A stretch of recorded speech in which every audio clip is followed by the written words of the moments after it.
Overtaking opportunities at turn 1 if you're brave, turn 5 if you're good on the brakes because it's downhill, maybe into turn 8 at the bottom of the Hurry Downs, and then if you get a good draft out of the carousel through the kink and down to Canada Corner, there's an opportunity to dive down the inside there, although the braking on the inside is quite bumpy.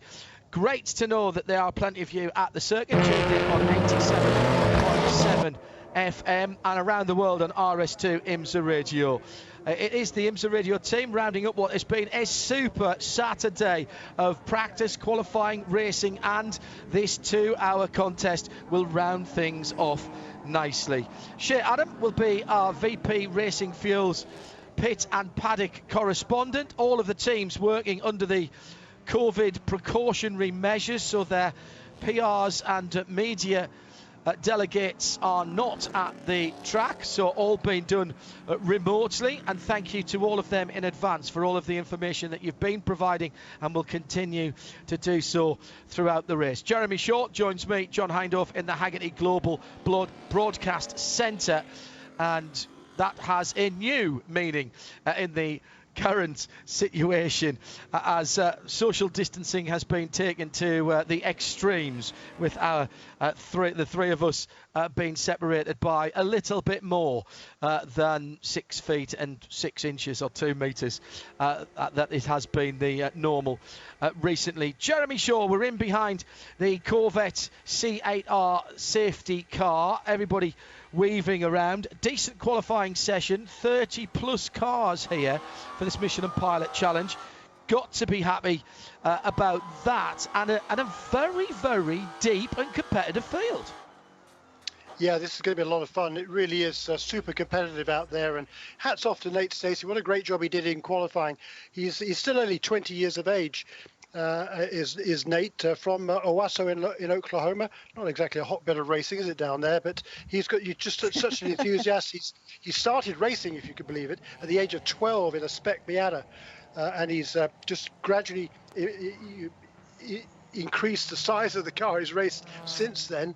And this is his first pole position, and a very, very well deserved one.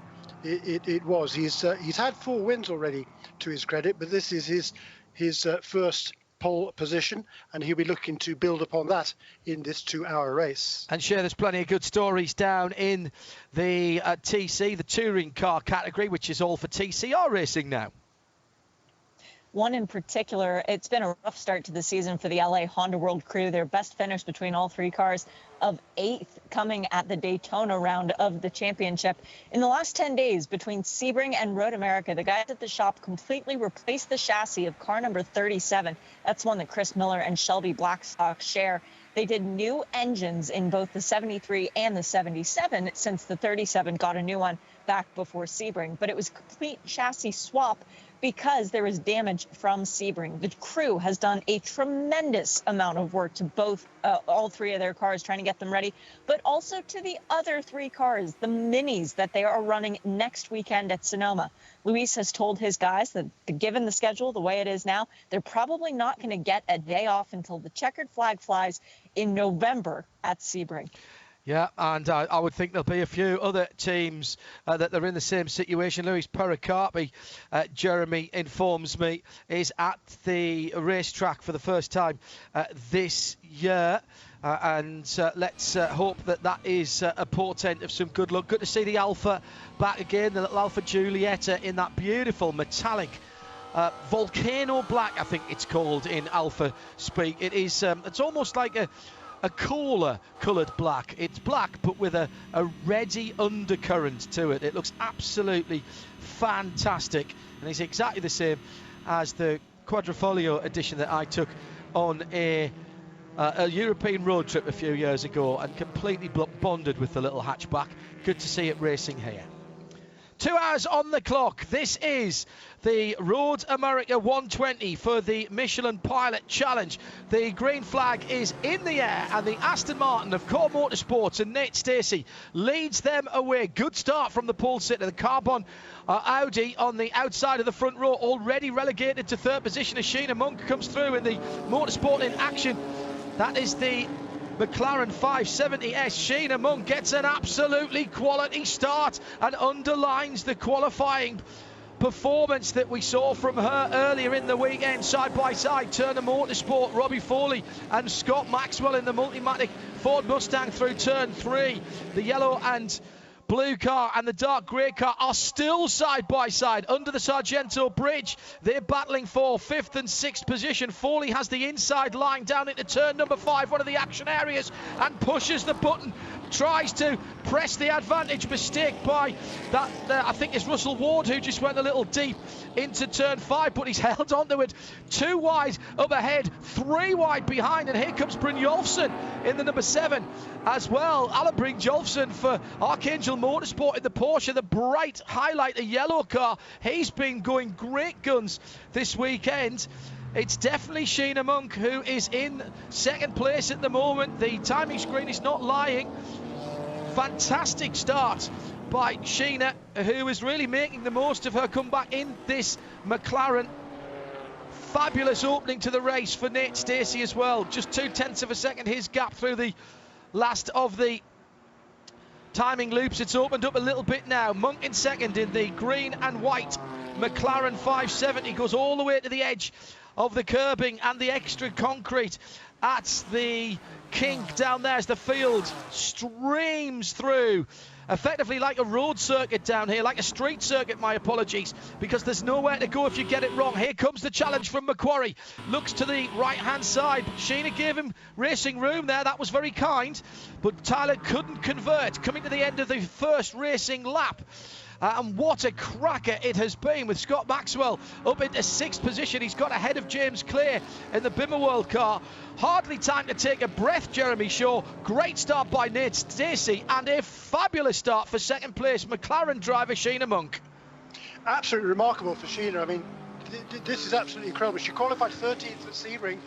She's pretty much brand new to racing. She's only been racing a couple of years. She started off in the Lamborghini Super Trofeo a couple of years ago and really did seem to be out of her depth there, but that was because she'd done absolutely nothing before. But the strides she's made over the last 18 months or so, particularly working alongside Corey Lewis, who's served as a mentor and driver coach as well, it's been nothing short of remarkable. That was a really heads-up piece of driving by Sheena on that first lap. She was respectful, didn't do anything silly. Her job in this race is to bring this car and hand it over to Corey Lewis in a good, strong, clean position. Problem for the number 21, that's the Brian Herder Autosport with Curb Agajanian at Hyundai Veloster, and that car has got damage. It was smoking. I think it's had a little tap in the early running, and that's Harry Gottsacker in that Veloster. Just saw a puff of smoke from that car. He got hit by the 98, hit by another one of the Velosters. That's Mason Filippi in the blue car, and a huge amount of tyre smoke. Now, that might have just been from the front tyres being spun up there. I'm fairly certain that I thought that was bodywork being pushed onto the car, but I think that was just a fantastic save, Jeremy Shaw. And what do you do in a front-wheel drive when you get sideways? You mash the throttle and steer the car the way you want to go. And the ironic thing about that incident, John, is those two, Mason Filippi and Harry Gottsacker, they shared the winning car here last year. They've been split up this season. Perhaps it wasn't such a smart move. But the good news is they both got away from it and can carry on. All good fun in the early laps. Take a little bit of a breath as through they go in TCR. It is the number 29 that leads, Spencer Brockman, and that is another one of the Velosters. Then behind them, the 37 in 2nd place in TCR.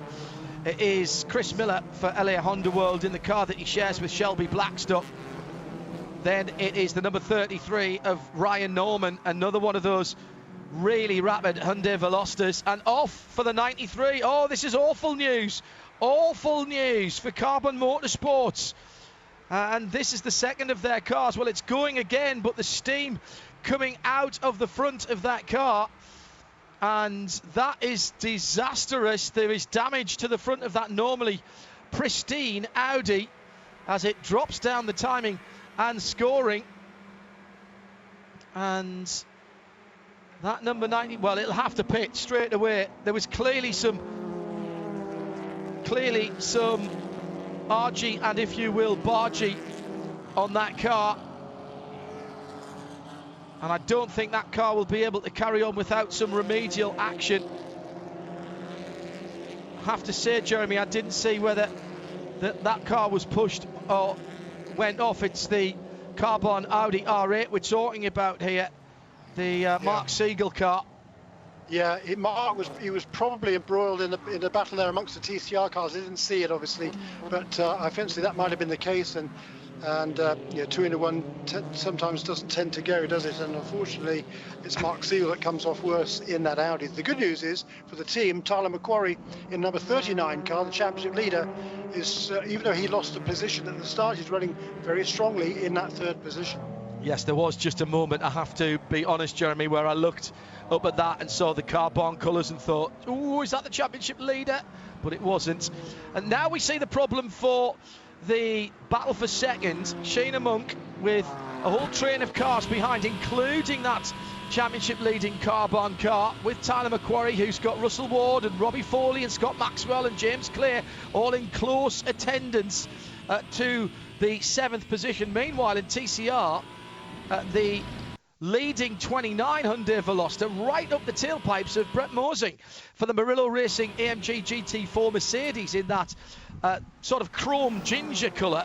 And in fact, the Hyundai is quicker through the twisty bits, and right in there in 3rd position is the Fast MD Audi, the number 23 car, which is sitting right in there and holding on to the Velosters. Now that's good news for the Audi of Max Faulkner.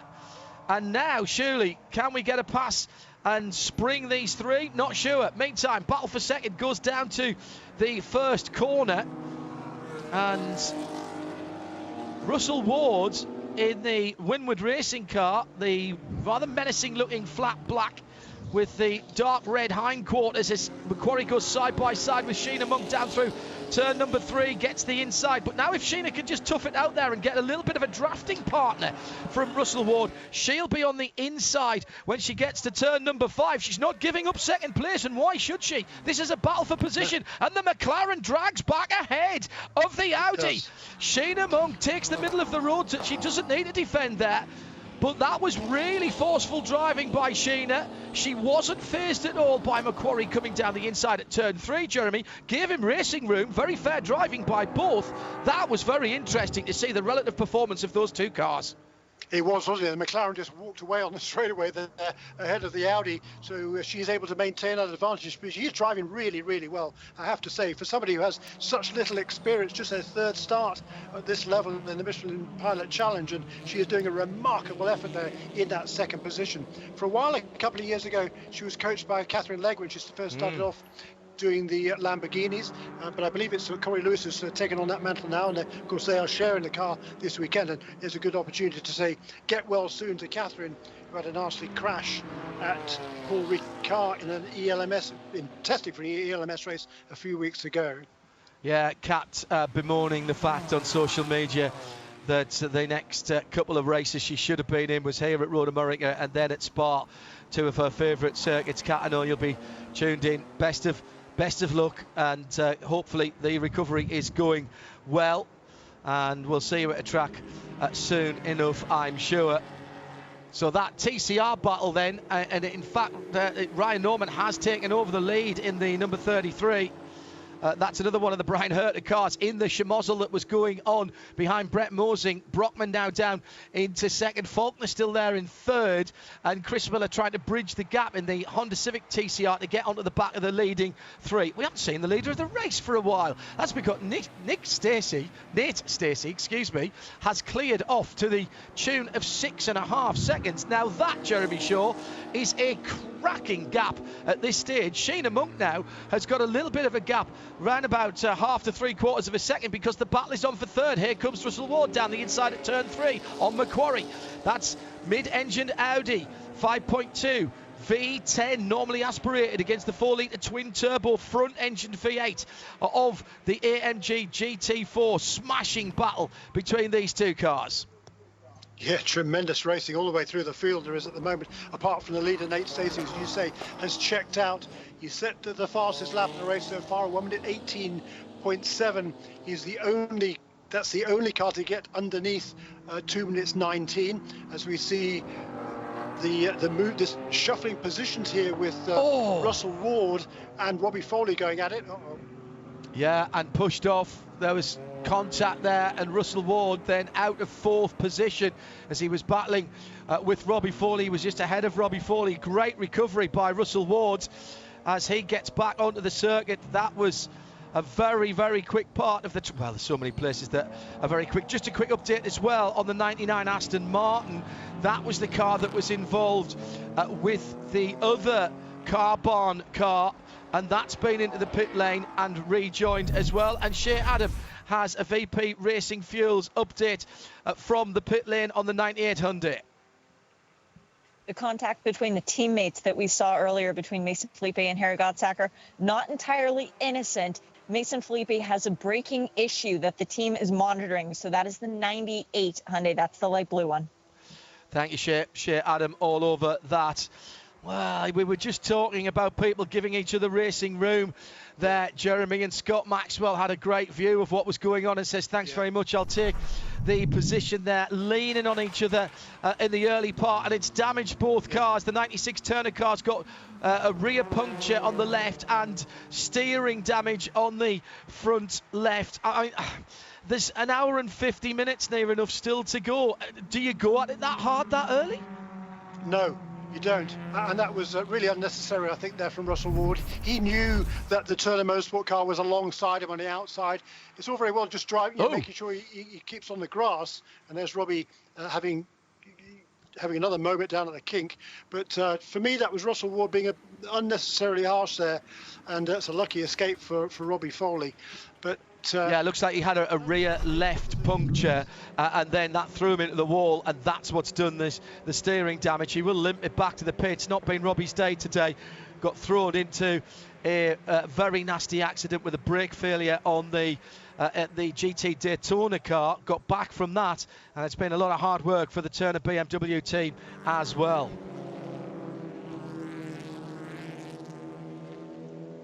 So the TCR. The other BMW so go ahead, was off Joe. the road down there. Yes, the Optima car, the Bimmer World car, involved in a bit of a shunt with the 22 Scott Maxwell. So that's James Clay and Scott Maxwell, and that again is at the action area that we pointed out earlier. That's turn 5. So everybody has forgotten how to race in the last couple of weeks. They're all starting to lean each other. This is not the Saturday night A-main on dirt, fellas. Now come on, play nicely.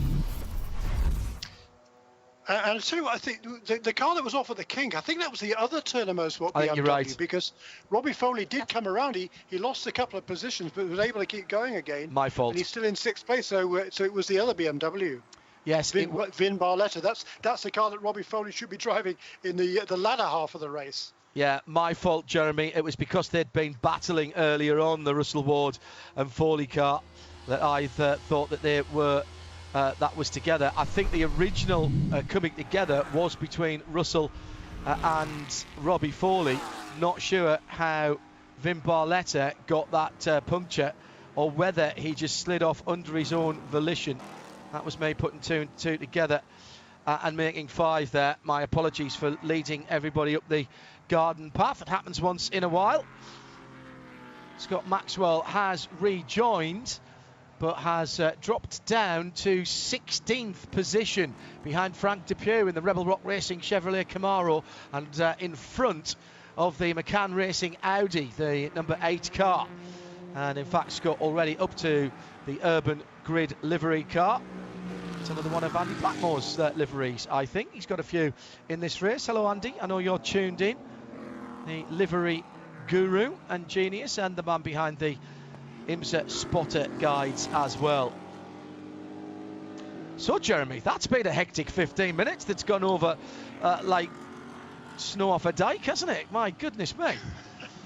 Yeah, that's shuffled things around an awful lot, hasn't it? Particularly that incident there with Scott Maxwell and James Clay. That was unfortunate, but this battle in TCR is just tremendous. This is not the lead battle in TCR, but there's 1, 2, 3, 4, 5, 6, 7, 8 cars there, either nose to tail, side by side, or on top of each other, basically, pretty much going through turn 1 and down the hill towards turn 3. It's the whole field apart from the first two who've got away just a little bit. Sheena Monk, by the way, has been passed by Tyler McQuarrie, but is hanging on to the back of the car barn Audi, just a couple of tenths between them, as this battle for third on down, with Max Faulkner in the Audi having a look at the...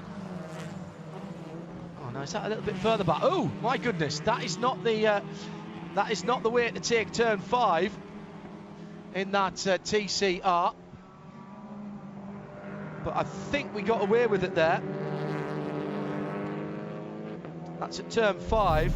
I think that was the 37 car that was under pressure a little bit further down the field.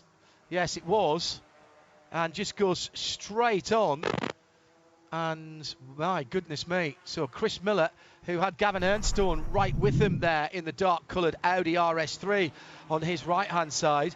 Now, I don't think he's hit the tyre wall, but it appears that that car is not firing back up again. Meantime, the leading pair in TCR at Canada Corner, it's the red Hyundai from the white and green Hyundai, or if you prefer, and I suppose you might want to know what numbers they are. That's the 33 of Ryan Norman, John Brockman in the 29. Spencer Brockman in the 29 car that he shares with Parker Chase, who's back with us again this weekend. And everywhere we look, there are battles, as Russell Ward, I heard, right, we've had it, it's an official race now. We've had a giggle from Shea and from Jeremy Shaw.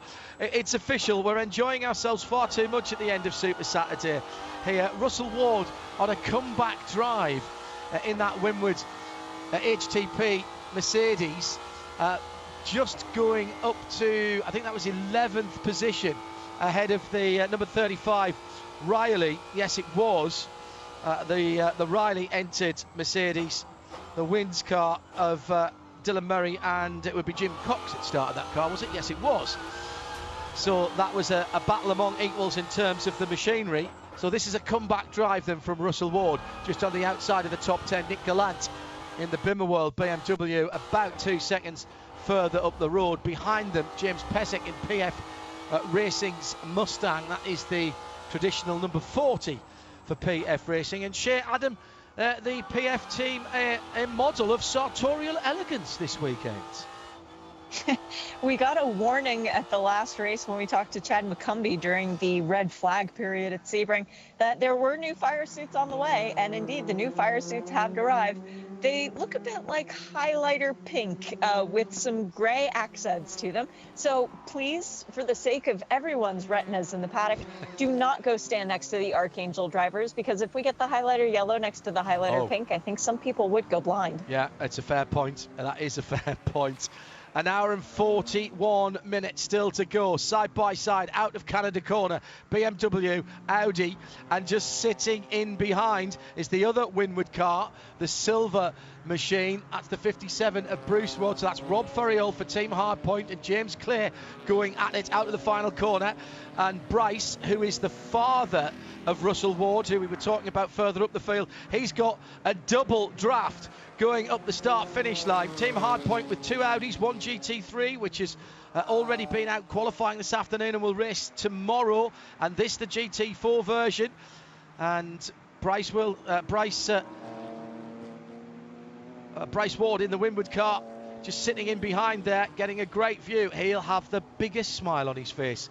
Bryce at the moment loves competing, and he's certainly competing there in that 3-car battle, which is for 7th, 8th and 9th position, heading down towards turn 5 now, Jeremy. Yeah, that's right. And that just looking at the TCR, the two Brian Hurdle Sport Hyundais, they've checked out. They're pulling away now from Max Faulkner at a better part of a second a lap. That's pretty remarkable. I don't know why we didn't see that form in qualifying, but now in the race trim, they are just disappearing down the road. The Hyundais have actually been slowed down a little bit compared to a couple of weeks ago. They've got a slight performance change on the engine map on those cars, bring them down a couple of percent. But clearly, in this race today, they are checking out Ryan Norman ahead of Spencer Brockman. Max Faulkner, the pole sitter, now is better part of 7 seconds behind him in 3rd place. Sheena Monk still in 3rd position, hanging on to that, and she's got herself a little bit of a breathing space between her and Robbie Foley in the BMW M4 GT4, about 5 seconds. I just wonder if Tyler McQuarrie is going to try and chase down Nate Stacey in that very distinctive light blue, bright pink and white Aston Martin. Actually, the curvy nature of the livery really suits the new Aston Martin V8 Vantage. I saw a car earlier today that was racing at the Nürburgring that had a pretty much a matte black stripe right across the front, across the headlights, and only the outside parts of the headlights were visible, and then the matte black stripe went right across the front, and it really looked like a Camaro, an older Camaro. It was a bizarre piece of paint on that car, and just goes to show what a good piece of livery design can do for a vehicle. Well, there's no missing that Core Motorsports car out front at the moment, and out front Jeremy Shaw in elegant isolation at the moment with the 5.5 seconds, and probably very happy that he's that far ahead, as Russell Ward has now caught Nick Gallant and is having a little go on the number 80. It's the Optima Batteries car, and where's he gone?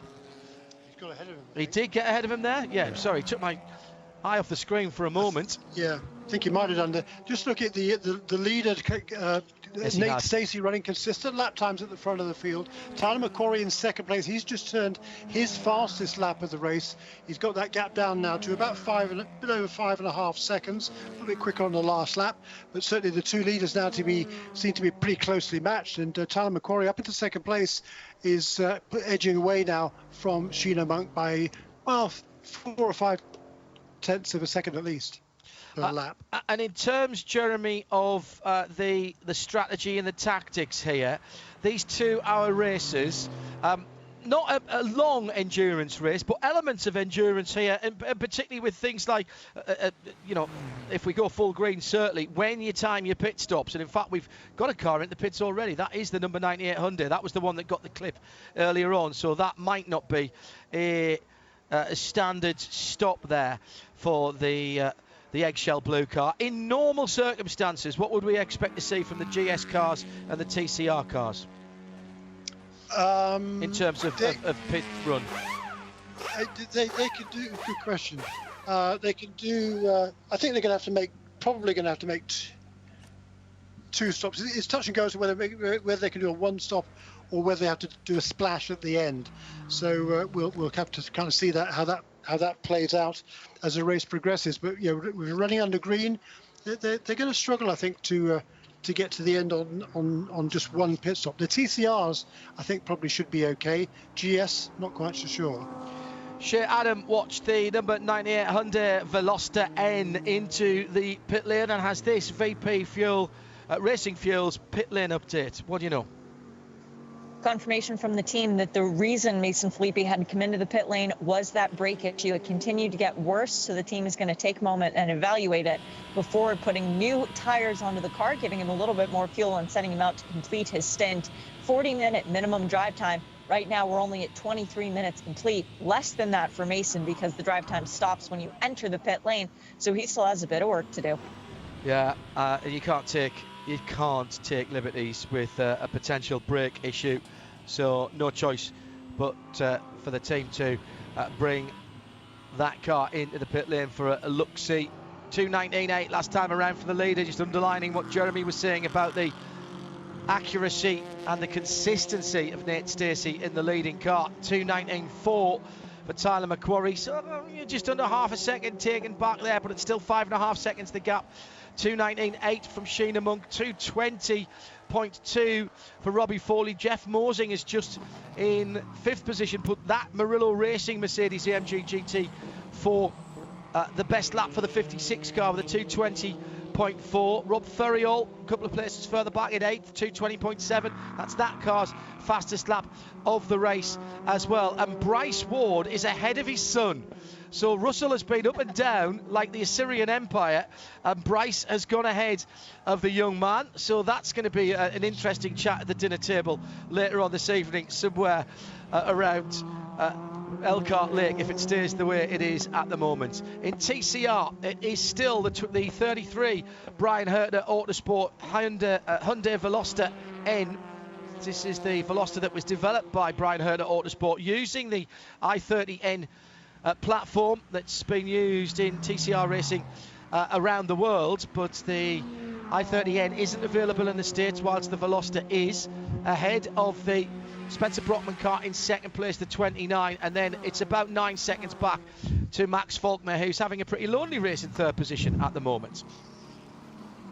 Yeah, he is, and he's been dropped by the other two by a second a lap at the moment. The two Hyundais pulling away at the front in TCR, so they are looking very, very strong indeed. You talked about the Ward father and son. Russell, of course, fell behind his dad because of that off when he got together with Robbie Foley earlier on, so he's kind of now making up ground. He's got past a couple of cars. He's passed both Jim Cox and Nick Galante in the number 80 car. So next on his list for Russell will be his dad. As you're right, and he's closing that gap. He closed it by about a second last time around. It should be with him with another lap. So that'll be the battle for 9th and 10th places. Well, on the day when IndyCar announced that its Mid-Ohio race was postponed to a date to be confirmed in either October or November, we've got some news about changes for the IMSA calendar as well. Watkins Glen in upstate New York, that will move to the 5th and 6th. That event will move to the 5th and 6th at Michelin Raceway Road, Atlanta, whilst the Lime Rock GT race will be sharing on a NASCAR weekend, I think, at the Charlotte Roval on the 9th and 10th of October. That's going to be a very busy weekend. ELMS in Monza that weekend from memory, and that means 2 races in 2 weekends at Road Atlanta. Is that right? I think it might be. 2 races at in that area, so the Roval and then straight down to Road Atlanta, so in the same part of the country. That news just coming to us courtesy of IMSA. So Watkins Glen event has now been moved to Michelin Raceway Road Atlanta, 5th and 6th of September. Lime Rock, the GT Festival race, going to the 9th and 10th of October, and moving venue to the Charlotte Roval on that date, 9th and 10th of October. Changing circumstances, series having to adapt, and we wish all of the competitors well and the IMSA logistics team well in sorting that out. Here comes Bryce Ward having a look to the right hand side, trying to make up another place, and he's gone up to 8th position as he crossed the line, as he's just gone past Team Hardpoint and Rob Ferriol. This is a really good drive from Bryce Ward at the moment, and following him through is Russell. Yes, it is. So that's father leading son, and Bryce has been working on his consistency in the last few months, keeping out of trouble. Not a scratch on the silver car and no damage, and just working his way through the field, Jeremy. Exactly what he needs to be doing at this stage with almost half an hour gone. Yeah, you're absolutely right. He is doing an absolutely excellent job, isn't he, in the number 57 car is Bryce. He has his confidence knocked a few times last year with a couple of fairly major incidents, but he's relatively new to this game. He's not a spring chicken, but he's super keen. He wants to learn all the time, and that's exactly what he's doing. And he's showing good racecraft. He's showing good speed, and that's very impressive. Yeah, and he's in another battle with ahead of him the Bimmer World James Clay car. Let's go to Shea Adam for a VP Racing Fuel update from the pit. Shea? Bad news for Hyundai fans. The number 98 Brian Herta Autosport Hyundai Veloster, that's second in the championship. Brake issues. They can't fix it on the pit lane. That car has gone back behind the wall. Second in the championship. Yep, that is significant. Thank you, Shea. Still plenty of Brian Hurt Autosport Hyundai Velocitas in the race. Ryan Norman from Spencer Brockman by just 0.6 of a second. Those two seem to be tied together with a relatively short bungee cord at the moment. Max Faulkner still a little further back, around about 10 seconds. But he's got... Yeah, he's falling back in a second a lap, John. Yeah, and Harry Gottsacker is closing him down, actually. Not by much, but he's starting to close him down just a wee bit. And it may well be a 1-2-3 for the Hyundai Velocitas. Then a 6.5 seconds back to the KMW Motorsports Alfa Romeo Giulietta. That's a good run again for that little black car, which looks absolutely fantastic. I really do like the livery on that with the dark red on that car. Oh, it's father versus son across the line. And Russell. Now, Russell, give your dad a bit of room on the outside. Respect your elders. Flashing the lights as he gets up into the area of the BMW. I have a strong suspicion that Bryce may have let him go there and actually cost himself a little bit of momentum, because Rob Ferriol and the team Hardpoint Audi has just closed in a little bit. And now Russell's got through and past the BMW at turn number 3. So that's moved Russell up into 7th position. He started the lap in 9th and already had a couple of overtakes. Bryce just eased out of it there a little bit, and he might have to fight with the red, white and black Audis. They come down to turn 5. Bryce down the inside, can leave his braking quite late. Actually does a really good job there. Just slides a little bit wide, and here comes Ferriol on the left-hand side to turn number 6. And that will be a pass for position, I think, by the Hardpoint car. Bryce will lift out here into turn 7. He has done, just brakes a little bit early. That was smart racecraft, as you said there, Jeremy. That was smart. He'll live to fight another day there. No point in going side by side through turn 7 and risking it all with 90 minutes still to run on the clock. Absolutely, and he knows his son is a little bit quicker. Russell's a little bit quicker than Bryce, so no point holding him up, and he's just going to run his own sensible, smart race here for Bryce Ward. I mean, he's had some really good finishes. He's got a great co-driver in young Alec Udell. Great to see Alec back in this championship, still only 24 years of age. He's another guy like Nate Stacey, who started super young in his career, and he raced in Europe last year. Did Alec Udell won the European GT4 Championship, and it's great to see him have this opportunity to join the Winward racing effort here for these last couple of races. Yeah, it's been a very busy year or so for Winward, having taken over HTP in Europe and their facility in Germany. And they've had some success with their European arm as well, including a win both in the virtual and the real world series at the Nürburgring Nordschleife, what is now called the Nürburgring Langstrecken Serie, NLS. It used to be called VLN, and in fact is still administered by the VLN organisation. Christian Hohenadel doing a very good job in running that side of things, as well as jumping in a car once in a while over in Germany. Still, this battle continues for what is 8th position in GS, with James Clay, Rob Ferriol and Bryce Ward, 8th, 9th and 10th.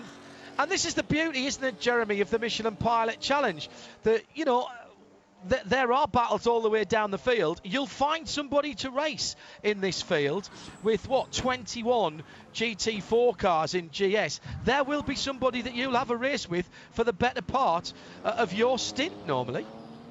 Yeah, that's exactly right, and that's I think one of the great strengths of this championship. Another one being the fact that there's so many pretty competitive cars out there. Right now, it looks like the Aston Martin has got the legs on the field. Although Tyler McQuarrie is actually just inch by inch, he's getting a bit closer in second place to the Aston Martin in that second place car barn with Peregrine Racing Audi car number 39. But they are now pulling away quite substantially from Sheena Monk, who is slipping back in toward the clutches of Robbie Foley in 4th place.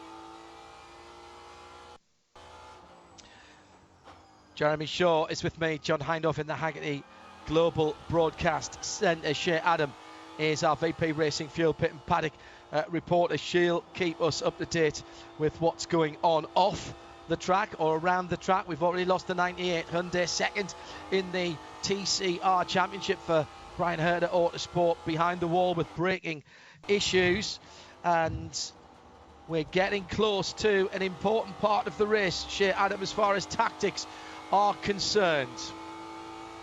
We are now under 5 minutes away from the minimum drive time having been met, and apparently a lot of drivers are putting down their phones and putting on their helmets. A lot of the pit wall starting to be populated by crews with tires and drivers ready for their shot at Road America.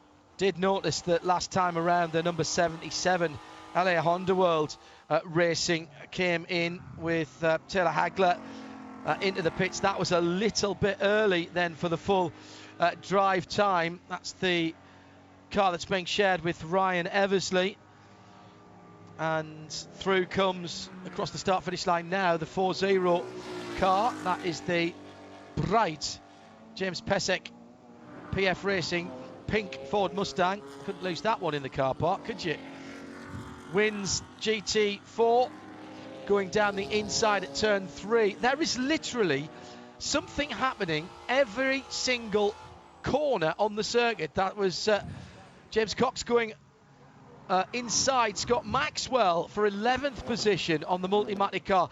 That Ford Mustang, Jeremy, that number 11 car, that has lost a bit of pace. It was battling a little further up the field. Meantime, Bryce Ward has got ahead of James Clear for the moment. Rod Ferriol's cleared off from that, what was a 3-car battle, to the tune of 2 seconds, and Bryce Ward has schemed his way past James Clear, but James, being James, has decided not to let that one lie. And meantime, the younger Ward has just gone up into 6th position, having dealt with Alan Brynjolfsson in the braking area at the bottom of Hurry Downs into turn 7. So literally, every time we look at a corner, something is happening. That is the beauty of the Michelin Pilot Challenge.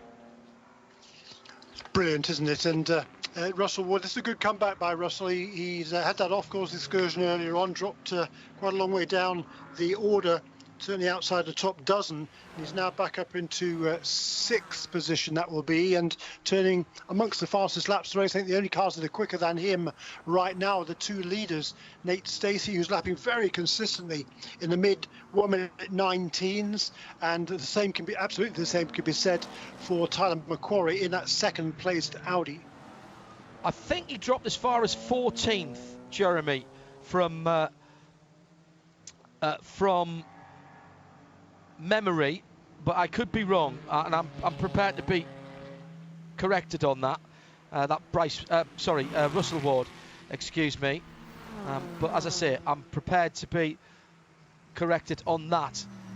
Down into Canada Corner, the battle at the front of TCR, which swapped over a wee while ago now, when the bright red number 33 for Ryan Norman managed to finagle its way past what is effectively the team car, sitting in behind it for Spencer Brockman.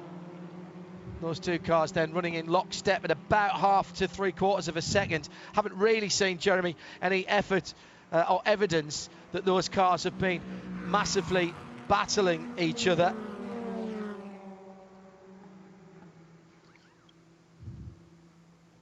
Another pass for Russell Ward, who goes past the similar car of Mosing and the 56 Murillo Racing car. So Jeff Mosing loses 5th position. This is a very, very good drive indeed from Russell Ward. He's dragged Alan Brynjolfsson with him to the back bumper of the Chrome Ginger car. And our leader, well, 4.1 seconds. He has been closed down around about 1.5 seconds in the last, half a dozen or more laps, but still looking very comfortable indeed. Nate Stacey, Jeremy Shaw is at Canada Corner, and that Aston Martin is looking very nicely set up and hooked up indeed. Well, it really is, John. I mean, his last 3 laps, they've all been within just about a tenth or 1.5 of a second, a 1/10.5 of a second. 1 minute 19.3, 1 minute 19.4, 1 minute 19.4. So that's the sort of thing you want to see when you're out, when you're the co-driver waiting to hop aboard this car. That would be Kyle Marcelli. vastly experienced now Canadian. I don't mean to say that because it doesn't seem like long since Carr was just starting out his career, but he's a fine young man as well, and he'd be really impressed with the job that Nate Stacey is doing as well. 2:19.9 that time, so a little bit slower than the previous few laps, but still maintaining that gap to a little bit less than 4 seconds over the second place car. BMW number 82, James Clay, has Scott Maxwell in the 22 Ford Motorcraft GT4 Ford Mustang as they head up the hill right in the wheel tracks. That Mustang of the BMW, the throaty sound of the Mustang V8 pulls to the right hand side as Maxwell is looking to get into the top 10 at turn 1, balancing the car a bit on and off the throttle there. The Mustang didn't really want to turn, did it? When Scott asked for the power a little bit earlier and had to come out of the throttle again. Tries down the inside to turn 3, but that isn't working either. But he's got a lovely run out of turn 3. Now, right up underneath the rear wing of the BMW, almost too close for a moment. He dodges to the left and then back to the right. Does he show his hand early? He does. He goes to the left-hand side. He'll get the slight little left kink at what is termed turn 4, but then he'll be in prime position for the outbraking manoeuvre to the apex of turn 5, if he can do it, and he can't. The BMW, Jeremy, better on the brakes. Yeah, indeed, and interesting to see the relative differences in the cars there. But Scott Maxwell, he's had to work his way back after being involved in an incident earlier on. He's now knocking on the door of that top 10 again. We've seen the first cars onto pit lane. The minimum drive time requirement has been met. We've seen number 35 car, that is Jim Cox. He will hand over that Mercedes to young Dylan Murray. Number 38 Porsche, Tom Collingwood, he will hand over that car to Jan Halen. And Frank Depew, number 71 Chevrolet Camaro, is a long way back in the 16th position. And it will be Robin Liddell, race winner last year, will climb aboard the number 71 Chevrolet. Yeah, and in what style was that run? Here is that one taken. Here is the leader onto the pit lane. Shea, Adam, give us an update. We'll keep an eye on the leader. Give us an update on those early pit callers in this VP Racing Fuel pit update. Yeah, I think Jeremy hit the nail on the head with all three of those. It'll be fuel and tires for them. But the only one I'm a little concerned about, the 35, that's the Mercedes that won the first race of the season way back in January at Daytona. That was very, very close to minimum drive time for Jim Cox. Okay, the 60 is in. Nate Stacey has done his job, and Kyle Marcelli is taking over. Immediately behind him, ironically, the next pit box behind them, he's Tyler McQuarrie handing over to Jeff Westphal for the 39 Carbon Audi. All of the cars doing and tires. Notably, Robbie Foley in the number 95 Current Motorsport BMW. So it's not yet time for Bill Power. Also coming into the pit lane, we had the number 3. Fantastic opening stint for Gina. She is handing over to Corey Lewis in the McLaren. In number 56, Murillo Racing, Mercedes, Jeff Mosing is in. He'll be handing over to Eric Foss. Also into the pit lane, Alan Brynjolfsson for Archangel Motorsport. First podium for that team in more than a decade last time out. Try and do one better and get them another race win. The leader coming into the pit lane is the first one back out. That is Kyle Marcelli, closely followed by Jeff Westphal. Also into the pit lane, Seb Priu gets an opportunity to drive around Road America. He's been here before. He came and watched his dad race 2016, but now it is a chance to go. Rob Ferriel also into the pit lane in the number 31 Audi. That will be handing over to our friend Spencer Kelly. And we have the Mercedes, number 57 of Bryce Worth, handing over to Alec Udell. James Clay, World BMW, the number 82 in. He is handing over to Devin Jones. James Pesic is also in the pit lane. Chase Briscoe will be taking over the 40 Racing Right Pink Audi. See right now with the looking nice. And also came in at number 8. That your PCR team takes the back of staying out. Our beater, Robbie Foley. Well, just about got most of that. Thank you, Shea.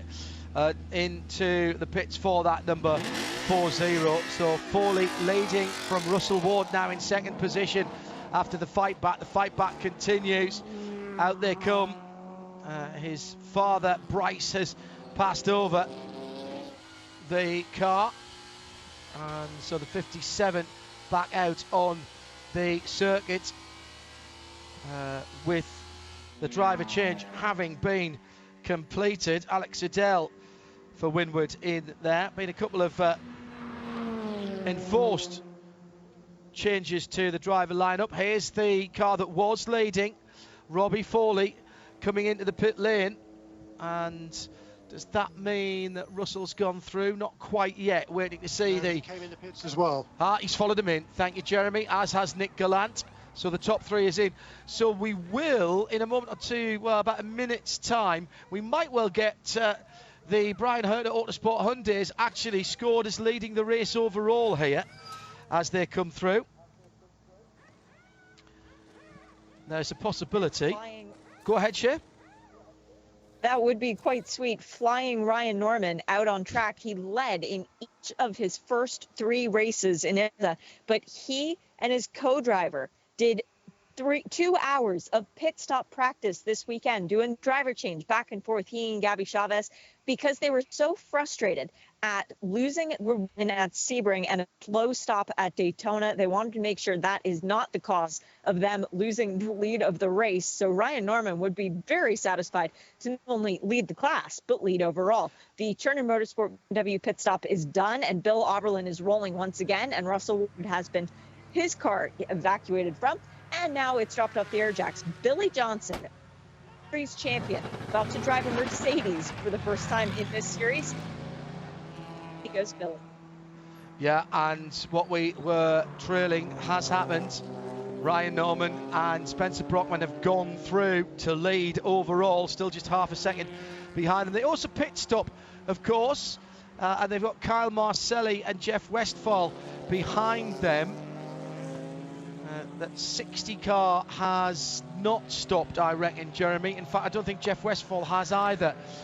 In the no, that car must have stopped. No, all of the GS cars have made a pit stop now. Okay, so Marcelli is the leader of GS on the road and has had the pit stop in that core number 60. Correct. Right, got you. Of course, it's the Vantage. I'm thinking, you know, I see core and still I think their previous manufacturer affiliation. My apologies for that.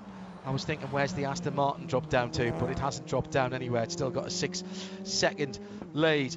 Good battling still going on in the TCR category with the battle area. That's Harry Gottsager closed right up onto the tail now of the pole sitter Max Fortner, and he's come from nowhere, Gottsager. He's come from a long, long way back. He's closed up on Max Fortner. He's just driven past him on the straightaway. This is not close. The Hyundais have been pegged back a bit since the last round, but clearly they have a really good speed right now.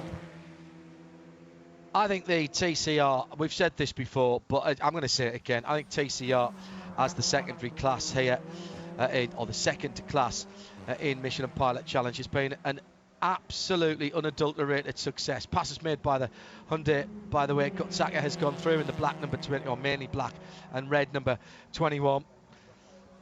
Absolutely fantastic. The TCR's factory built and supported racing cars at, relatively speaking in racing terms, a reasonable cost. And I am reminded, by the way, that in 2016 Stephen McAleer and Chad McCumbee won overall in an MX-5 in not a top class car. Remember when the race was red flagged? So it's not unheard of to have the second class leading the race, but of course they'll have to make their pit stops and give up that position. Kyle Marcelli closing them down round about 4 seconds, 3.5, 4 seconds a lap at the moment, so he'll be on them in a lap or so, and he's got now 6 seconds of an advantage of Jeff Westphal, who's taken over the car barn with Peregrine Audi. Gottsager now, as we reported, in third position overall across the line. Plenty of battles in the GS category, very close indeed between the Urban Grid number 71 Camaro and the 57 Alex Udell, driven Winward Racing. That is a battle for 15th and 14th. And I think that's Jan Halen just ahead of them, isn't it, in the Cayman? Yes, it is.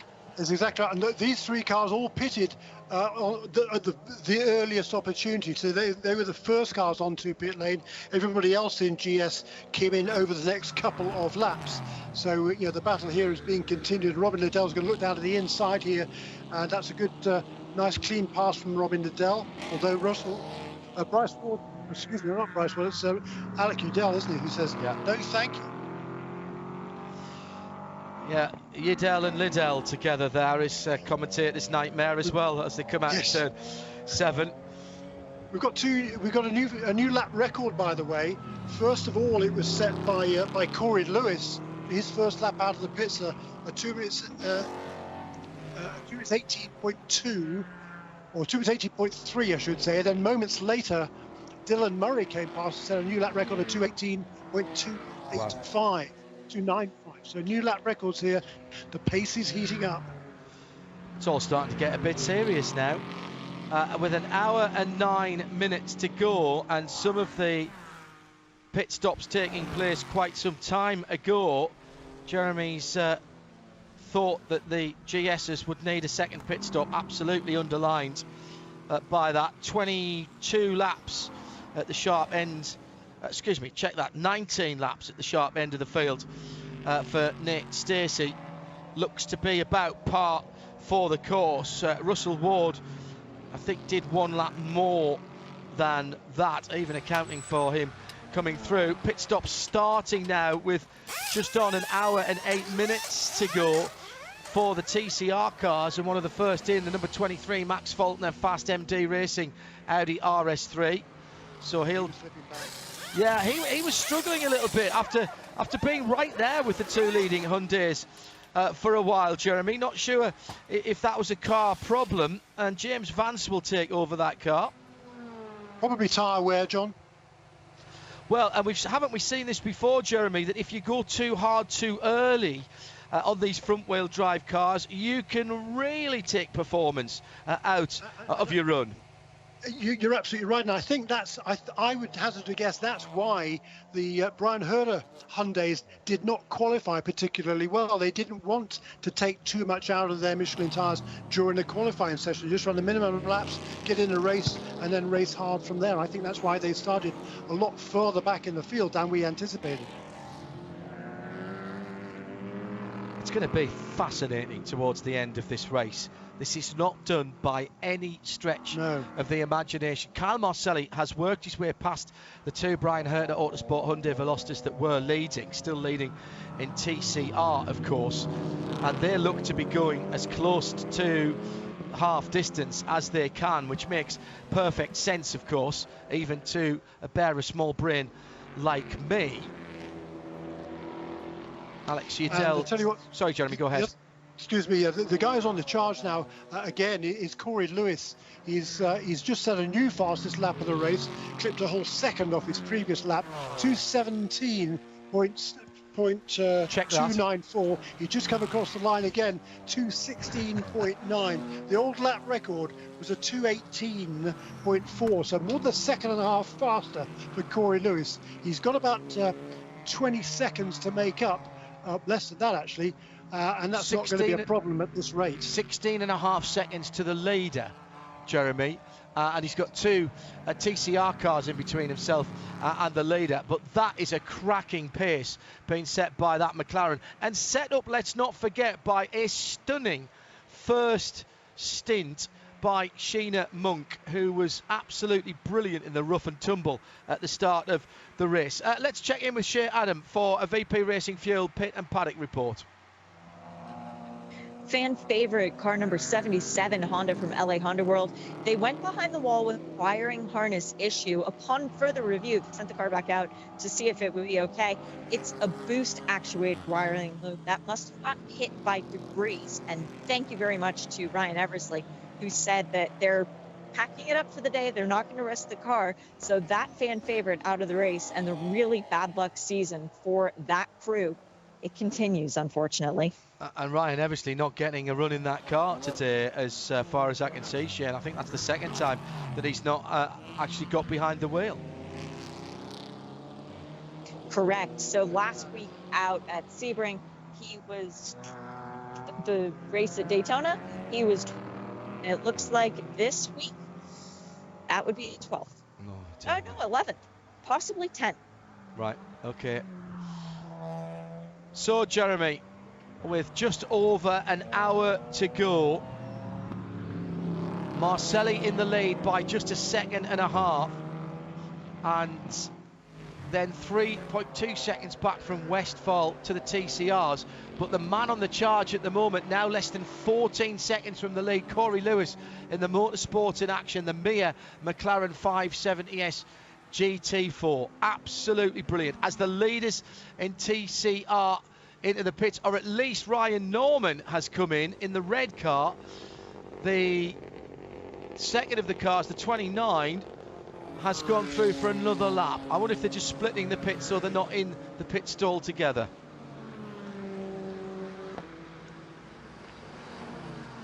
That's number 21 car. That's Harry Gottsacker. Okay, yeah, he's just been swallowed up by the GS cars. Correct. Yeah. The Jeff Westphal had a really good lap on that last time around. He pulled up a lot of time on Carl Marcelli. Carl must have had some problems with the trap.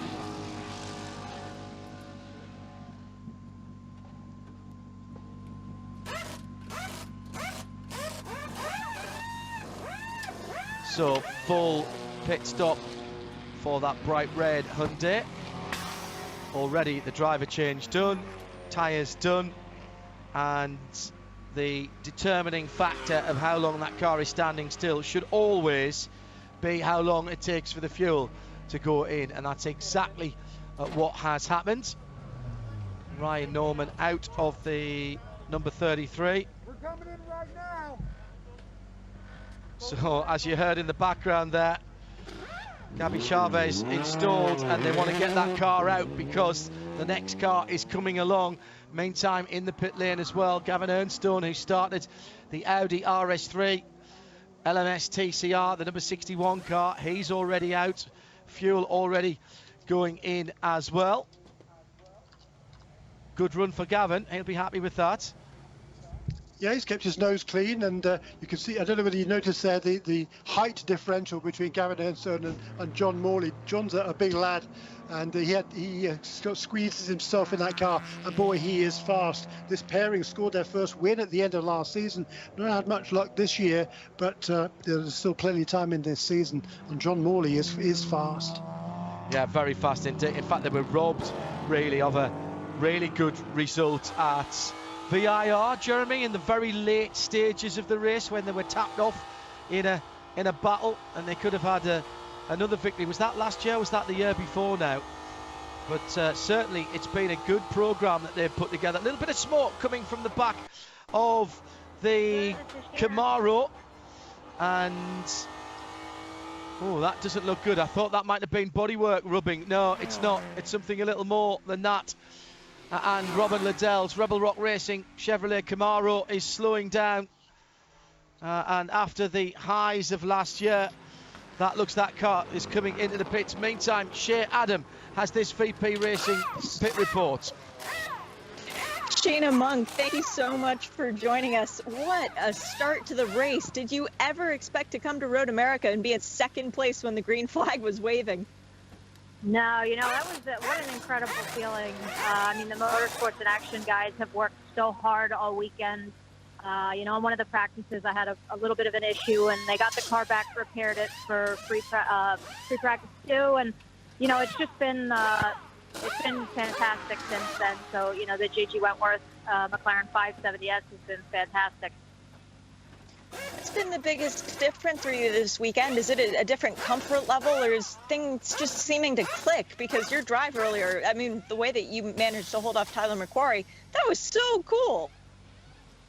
Yeah, it's fantastic, considering that he was champion last year. I mean, it's a privilege to race with the people that are in this field.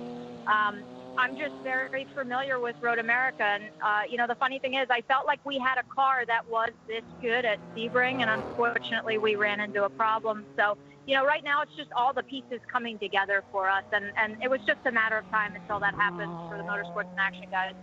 Sheena, it's Hindhoff here in the Haggerty Global Broadcast Centre. Cracking qualifying and an opening drive. Got to ask you, does driving in the Lamborghini Challenge, does that prepare you for this? Because that car probably had a lot more power and was probably a bit quicker in a straight line. In some ways, has it been a relatively easy transition to the McLaren? Yeah, absolutely. Super Trofeo is always going to have a special place in my heart, and I hope to be back there again at some point. But yeah, I would say that car, obviously it's got the straight line speed, but I always, joke it's kind of a bear to drive, and I'd say that this car has been a lot more friendly, and just for me to come up to speed has been pretty quick. Sheena, great job in that opening stint. Thank you very much for taking a few moments out to talk to us, and good luck the rest of the way. All right, thanks so much, and I just want to say hi to my family and thank my sponsor, and let's hope Corey finishes on the podium. Thank you, Sheena. Sheena Monk with that VP Racing Fuels update. Problem for the Cayman. And that car is going to have to come in. That was Jan Helen in the BGB Motorsports 38 car with a left rear issue. Go ahead, Jeremy. Well, I was going to say he'd been battling with Robin Liddell, hadn't he? If you remember. Oh, yes, good point. Cars battling away there, so I wonder whether with two of those cars having problems on, well, a lap apart, I guess, is there smoke or fire? Or both. Meantime, in comes the number 21. That's the black Hyundai, one of the Hyundai horde, if you will. And that is another standard stop inside the final hour now. So again, you don't have to be an arithmetic genius to realise that if you've done more than half of the race under green flag conditions, you should be able to go to the end from here, as through goes. Now that's Gabby Chavez now, isn't it, in the 33 car. So he goes back to the lead as Gottsaka is out of the black number 21. Again, this is all down to the fuel fill. So Mark Wilkins will take that car out and pulls away as if he's in the supermarket shopping area. Oh, a visibility problem for the number 77 LA Honda World car.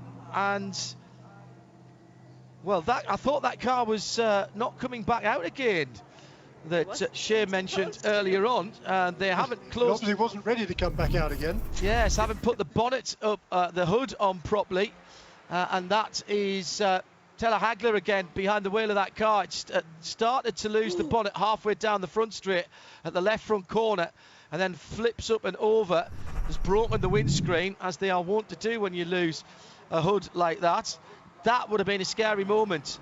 Laminated screens, of course, have made that not so much of the issue as it would have been a few years ago. A toughened screen would have just completely shattered.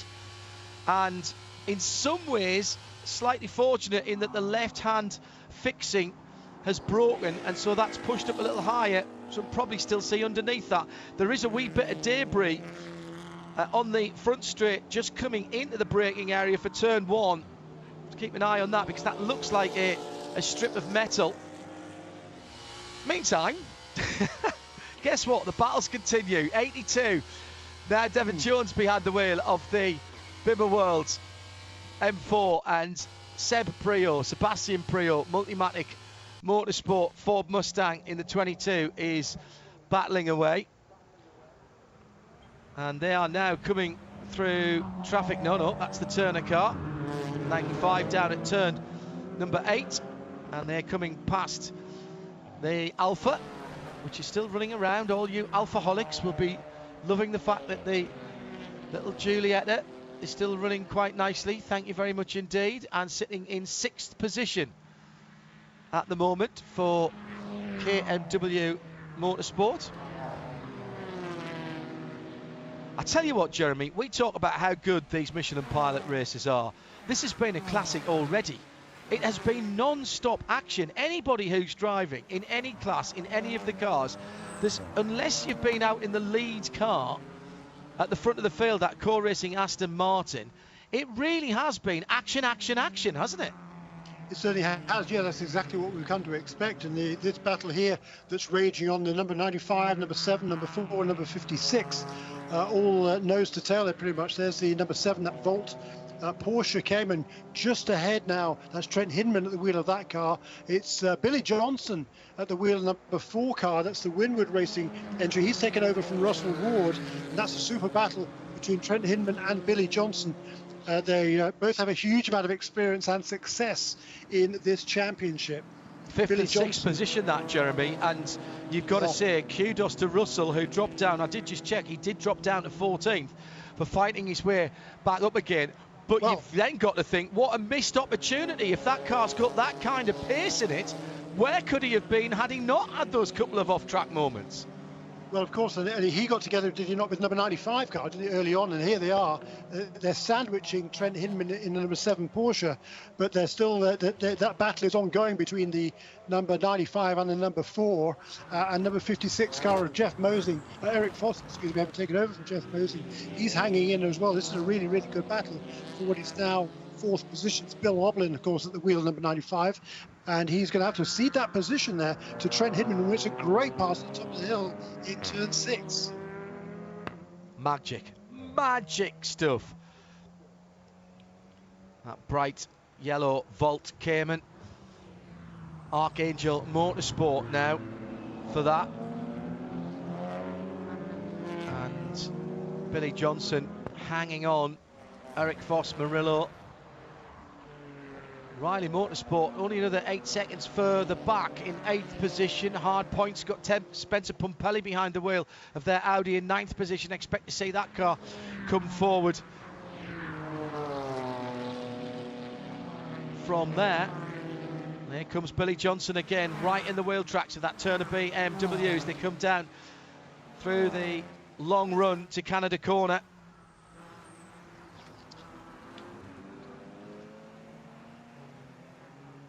Just extraordinary stuff, really is. And through, the pass has been made by the AMG GT4, and that was coming into Canada Corner, did get the run, as we mentioned, and immediately puts, 2, 3, 4 cars lengths into the BMW, and Mosing now right up the tailpipes, the 56 car, Eric Foss, excuse me, right up the tailpipes of the Turner car.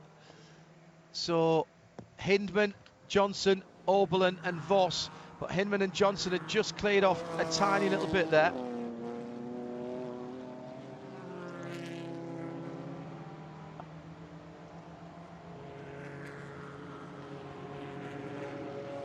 Yeah, Billy Johnson, he is tied for the lead for most wins in the Michelin Pilot Challenge with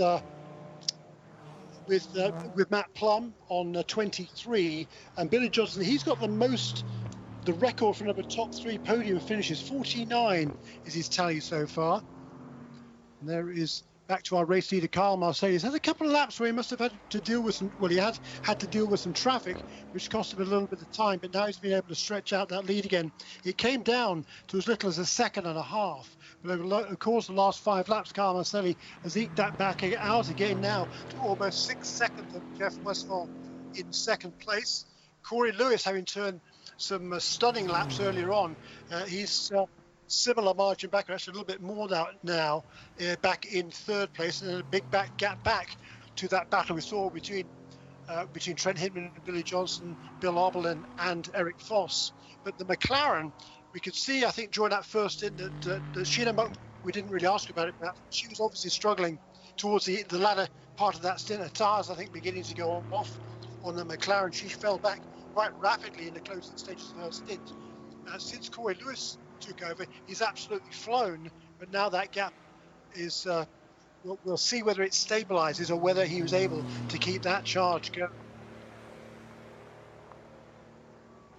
Well, inside 51 minutes, the time remaining at the moment. You know what, Jeremy? You and I watch a lot of motor racing, and I like to think that you can learn a little bit about how a car is performing by how it looks on the track. That Aston almost always looks slow everywhere. It's not sliding around, it's not looking difficult to drive. And look at the times, the consistency that you mentioned earlier on in the first part of the race has been continued in the second part, and it just looks a really good platform. It must be a joy to drive. Yeah, you're absolutely right. Right on that score. It's super consistent too. Where once he has clear track ahead of him, as with Nate Stacey in the opening stages of this race, Carl Maselli able to turn consistent laps around about 1:19 or thereabouts, and that's going to be more than enough to maintain that advantage over Jeff Westphal in the Audi in second place. Still this battle for position between Trent Hinman and Billy Johnson, and how many times have we mentioned those two names over the last few years of Michelin Pilot Challenge here on IMSA Radio and IMSA TV. Great to have your company if you're listening in at the circuit. 87.7 FM. We'll be back with you for the Porsche second race and of course the IMSA WeatherTech Sports Car Championship on Sunday. Live across the world on RS2 IMSA Radio. No blocks, no breaks. And here comes Billy Johnson. He thought about it into the kink and then moves back into line. That tells you that he's very confident about that AMG GT4 from Winward Racing underneath him. He's got a great run. That little Cayman though makes a small hole in the air. He's not getting a huge draft. Tries to go to the left-hand side, which is the outside of Canada Corner. That's not going to work. But surely now it's a matter of time. The Cayman looks absolutely tiny towards the final corner. Billy Johnson starting to look even more racy and trying to get a position where he gets the not inconsiderable nose of that AMG GT4 up alongside and into the eye line of Trent Hinman. But the Porsche is fast in a straight line, certainly in the early part of the long straight, but then the AMG starts to get into its stride. Just doesn't seem to be a long enough straight, bizarrely. It's just in the last, maybe the last quarter of the straight where the AMG pulls back in again. Yeah, I mean, the Mercedes is a good bit heavier. It's a whole 130 kilograms lighter than the Mercedes, and that's a huge amount of weight differential between these two cars. You can see the head-on shot as they come down the hill towards turn 5. The Cayman, it's a really slippery little car, but the Mercedes has good power, it has good grip, and there's not much to choose between them in terms of lap time, it would appear. Making their lap times a little differently, and that's what we love. That's the variety of sports car racing. Mid-engine, very low set engine in that Cayman. Sits right behind the driver. In the street car, there's absolutely nothing behind the seats. There's a firewall, and then behind that there's actually a little bit of luggage space, because you can't see the engine. It is literally so far down. And then you've got some trunk space in the front as well. Very well balanced little car. Porsche enthusiasts will tell you that that is one of the best handling Porsches that Porsche's build, and a really viable alternative to the 911. 911 still sitting at the top of the tree as far as Porsche sports cars are concerned. But in terms of performance, and certainly performance for the amount of money that you put down, a Cayman GTS or a Boxster GTS, particularly with that new 4-litre flat 6 engine that is back in the range in the street cars, very, very impressive package indeed. Right, we haven't talked about TCR for a while. Gabi Chavez leads Parker Chase by about 5 seconds. That's 33 in front of 29, the two Hyundai Velosters. In third position, it is now a 1-2-3 for Hyundai Veloster and Brian Herter, with Mark Wilkins in the black number 21 that he took over from Harry Gottsacker. He's ahead of the fast MD Racing Audi by just on 2 seconds. James Vance behind the wheel there, and then around about 17 seconds further back there's a bit of a gap to the Alpha, which is in 5th position. Final stop, Jeremy, for the Volt Cayman. Now this is very interesting. Get the final stop done first. I like this tactic.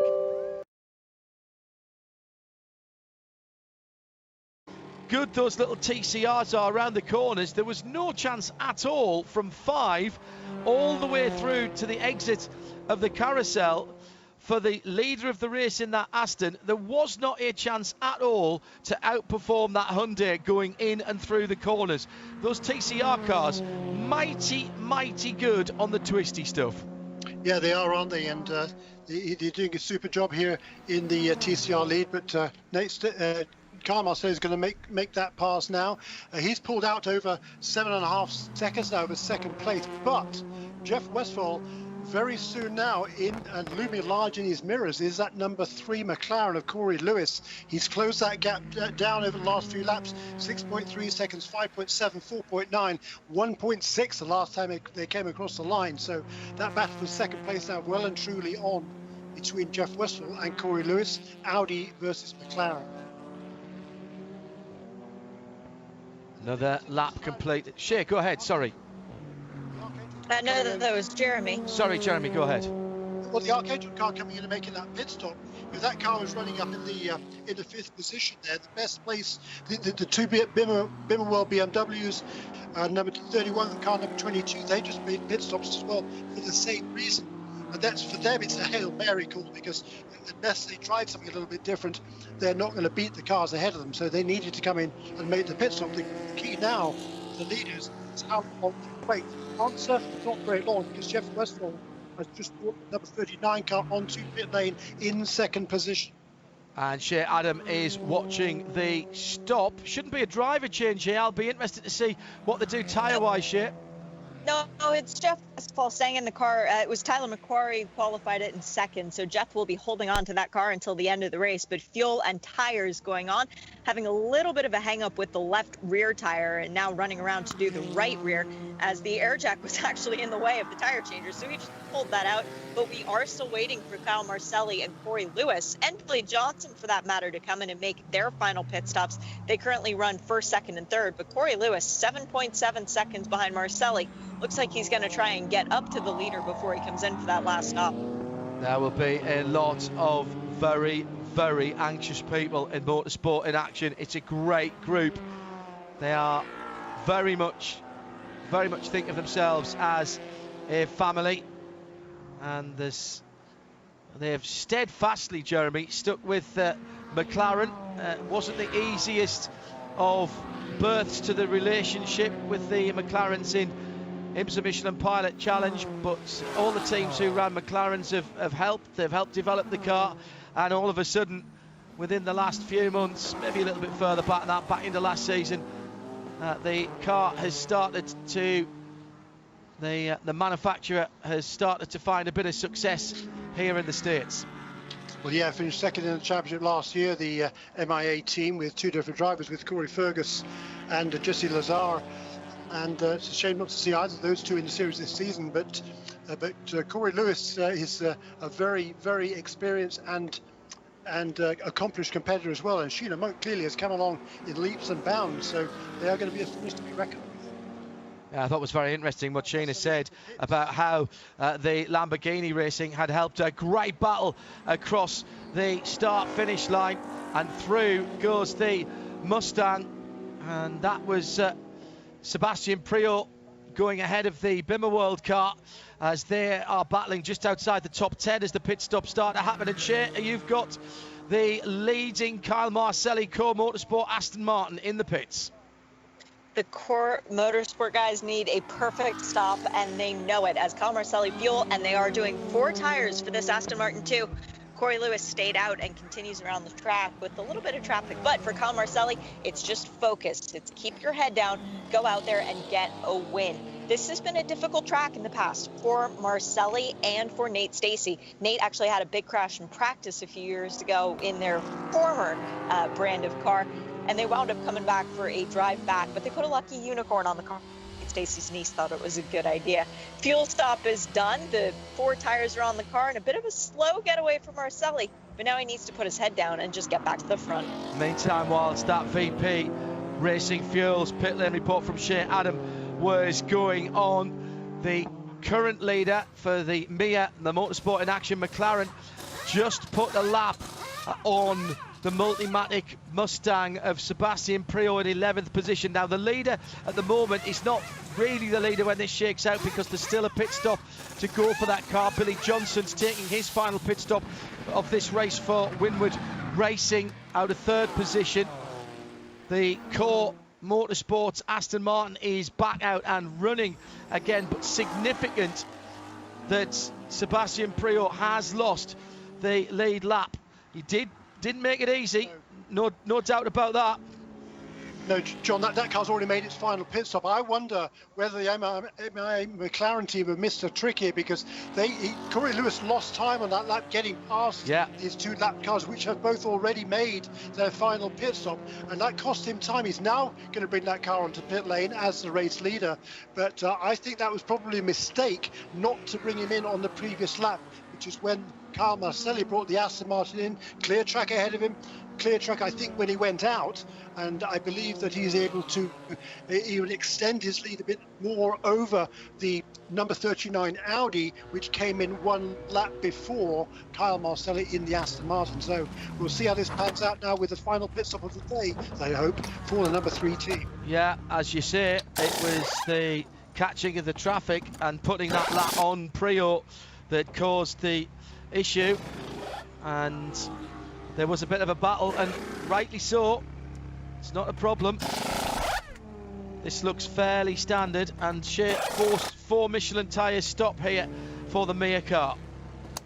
Yeah, VP Racing Fuels pit report. The difference with McLaren is they only have 1 gun to do their tire changes. The center locking nut being an advantage for this team over the rest of the teams in the paddock, who have to use 5 lug nuts. So the fueling is done, the tires are changed. Away goes Corey Lewis. That was a very good stop. He's going to get out. Let's see if he manages to hold on to the lead, though. The Aston Martin coming up the hill as the McLaren is going toward the pit exit at an aggravating 60 kilometers per hour. And Corey Lewis is out of the pit lane, and the Aston Martin is still behind, but Corey's going to have to get up to speed. Well, that Jeremy Shaw was spot on. That extra lap could have been even more important than we realised, because going down towards turn 3, there's nothing between them, and the Aston's got the Michelin tyres up to temperature and pressure. So that was an interesting... He's got to be smart here, John. Go ahead, Jeremy. He's got to be smart. He shouldn't worry. If Carl Marcelli goes past him, I don't think he should worry too much. He's got fresh set of tyres. They're going to come up to temperature pretty quickly. If the Aston goes past, don't fight him too hard. Don't make a mistake. If he can hang on to the lead, all well and good, but don't make a mistake in this situation. Well, both of those cars look very good indeed through turn 5. They've got some traffic ahead.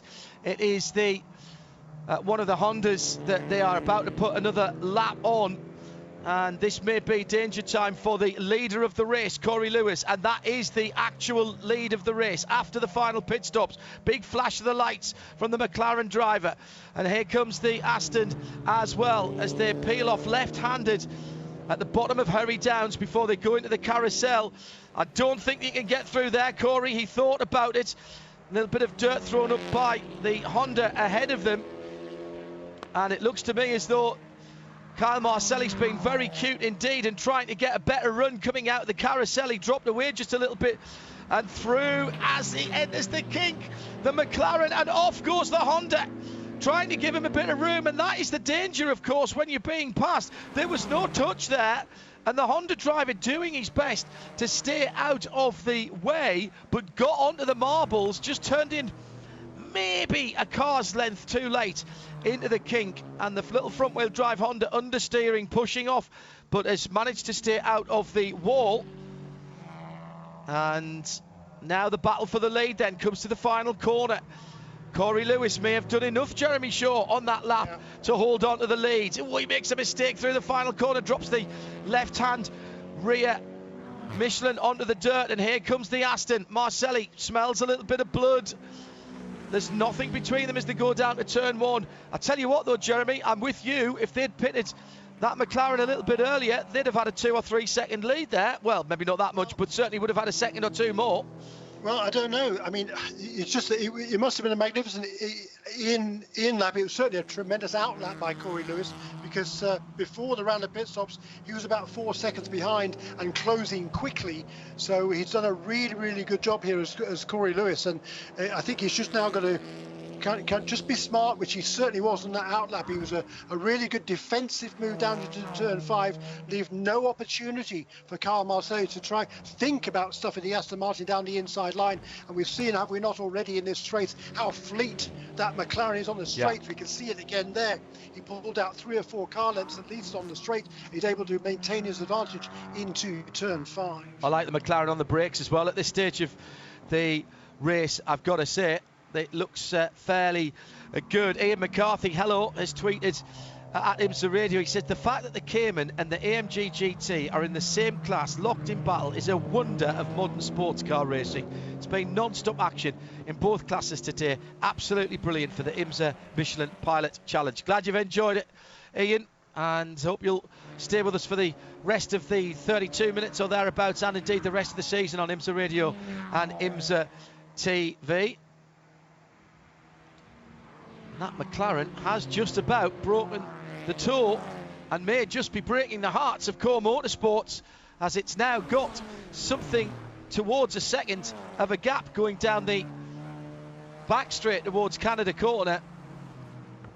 The chance here for the Aston, Jeremy, is going to be if there's any traffic about, and Kyle Marcelli needs to be there or thereabouts. We've still got a half an hour to go here, and there will be a change in performance in these cars as they burn off their fuel, but they will be wearing their tyres. There's not that much of a difference between when the cars stopped, but obviously the McLaren has slightly better by what, a lap? It was I think it was only a lap, wasn't it, between Marcelli and Lewis? Yeah. It was 1 lap. The key now, I think, is going to be tyre conservation. I think the McLaren, certainly in the first stint with Sheena Lewis, who of course doesn't have anything like as much experience as Corey Lewis, she clearly, I think, was falling off the pace towards the latter part of her stint. The second stint, though, that Corey Lewis just finished, he was charging hard at the end. So I don't think he's going to have a problem. And I think he's certainly got the legs on the Aston Martin here. He's just got to play it smart, not make any mistakes. And I think the win is in the bag pretty much for the MIA team, and it's going to be well deserved. But for Kyle Marcelli, it's been a flawless run for that car. But these two, the McLaren and the Aston Martin, they have been very much the class of the field today. Jeremy, I can feel Eric Carib already sitting on the pit box for the Mia McLaren, getting ready to find a baseball bat and find you, because win is in the bag is not words that they want to hear. They were leading until the final lap of the race last year at Road America. And if you need to see what happened, go on the Rebel Rider feed to watch that video. It's worth your time. I did check in with Sheena, by the way, about the tire drop off at the end of her stint. She said, yeah, it was pretty bad and it was pretty noticeable. But given when they pitted Corey and the length of the stint that he has to do to keep it to the end of the race, they feel that he should have a better time managing those Michelins. Yeah, it's a fair point, and they've split that last stint to the end of the race. It will be a shorter stint. Corey did 18 laps, and he's only going to have probably 15 or 16 to do to the checkered flag. Yeah, it's not going to be massively different, is it? A couple of laps, maybe. No, they've split the race into kind of 3 segments. I like it. Of pretty equal length. Absolutely, I do too. I think that's smart. This battle heating up. This is for a 5th position now with Bill Auberly coming under increasing pressure from Billy Johnson. After the latest round of pit stops, the number 4 car came out behind the number 95 to the tune of about 4 seconds, but Billy Johnson has closed that back in no time at all. And I think Bill Auberly now is going to be, he's not going to have any defense at all. There goes the Mercedes down the inside to braking for Canada Corner. Now the question now is how far can Billy Johnson get up the road and try and put some pressure on Trent Hinman who is only, a couple of seconds or so up the road. And that will be knocking on the door of a top 3, although Westphal is another 17 seconds further around Road America in the number 39 championship leading car, Barnwood Peregrine Audi R8. It'll be a decent points haul for them if they stay where they are. Well, people on the edge of their seats at MIA, at Motorsport in Action, and also at McLaren Philadelphia as well. Big supporters of IMSA Racing, their social media. Michelin and McLaren customer racing at its finest, say McLaren Philadelphia. And Jeremy Shaw has spotted a new fastest lap of the race. Jeremy, what you got? A new lap record for our race leader, Corey Lewis. Wow. 2 minutes 16.673. Again, to reiterate, the lap record set just last year was a 2:18.4 by Robin Liddell in the race winning Chevrolet Camaro. The qualifying lap record that was set last year was a 2 minutes 16.5 for Tyler McQuarrie in the Audi. We did not beat that lap record in qualifying, but even in race configuration, Corey Lewis is at least virtually going to match that qualifying time from last year. That's pretty remarkable. Yeah, that is impressive. We did have a wet qualifying, wet race last year, which is why that mark had stood. But that is brilliant and beautiful conditions. 23 degrees Celsius in the air and 29 on the track. Or for those of you trackside here who are listening in, I'll do the quick conversion. That's 73 Fahrenheit in the air, 84 on the track. 87.7 around the circuit. RS2 IMSA radio around the world in sound and vision as well, where available. Through comes the leading McLaren, 1.1 seconds. Traffic to be factored in here as well, and that is who going a lap down there in the Audi. That must be Britt Casey Jr. in the McCann racing car, that number 8. Yes, it is going a lap down to the first and second place cars, who are picking their way through the TCR runners as well, with the KMW Motorsports Alpha also having to give best to both first and second place cars. And it looked like Marcelli just got the better of that. Gone out to almost 2 seconds as he rounds turn 5. In fact, already halfway up the hill. More than that to turn 6. So Corey Lewis leading then with a new lap record, new best for the race and for this circuit, 2:16.673. That is haul in the mill.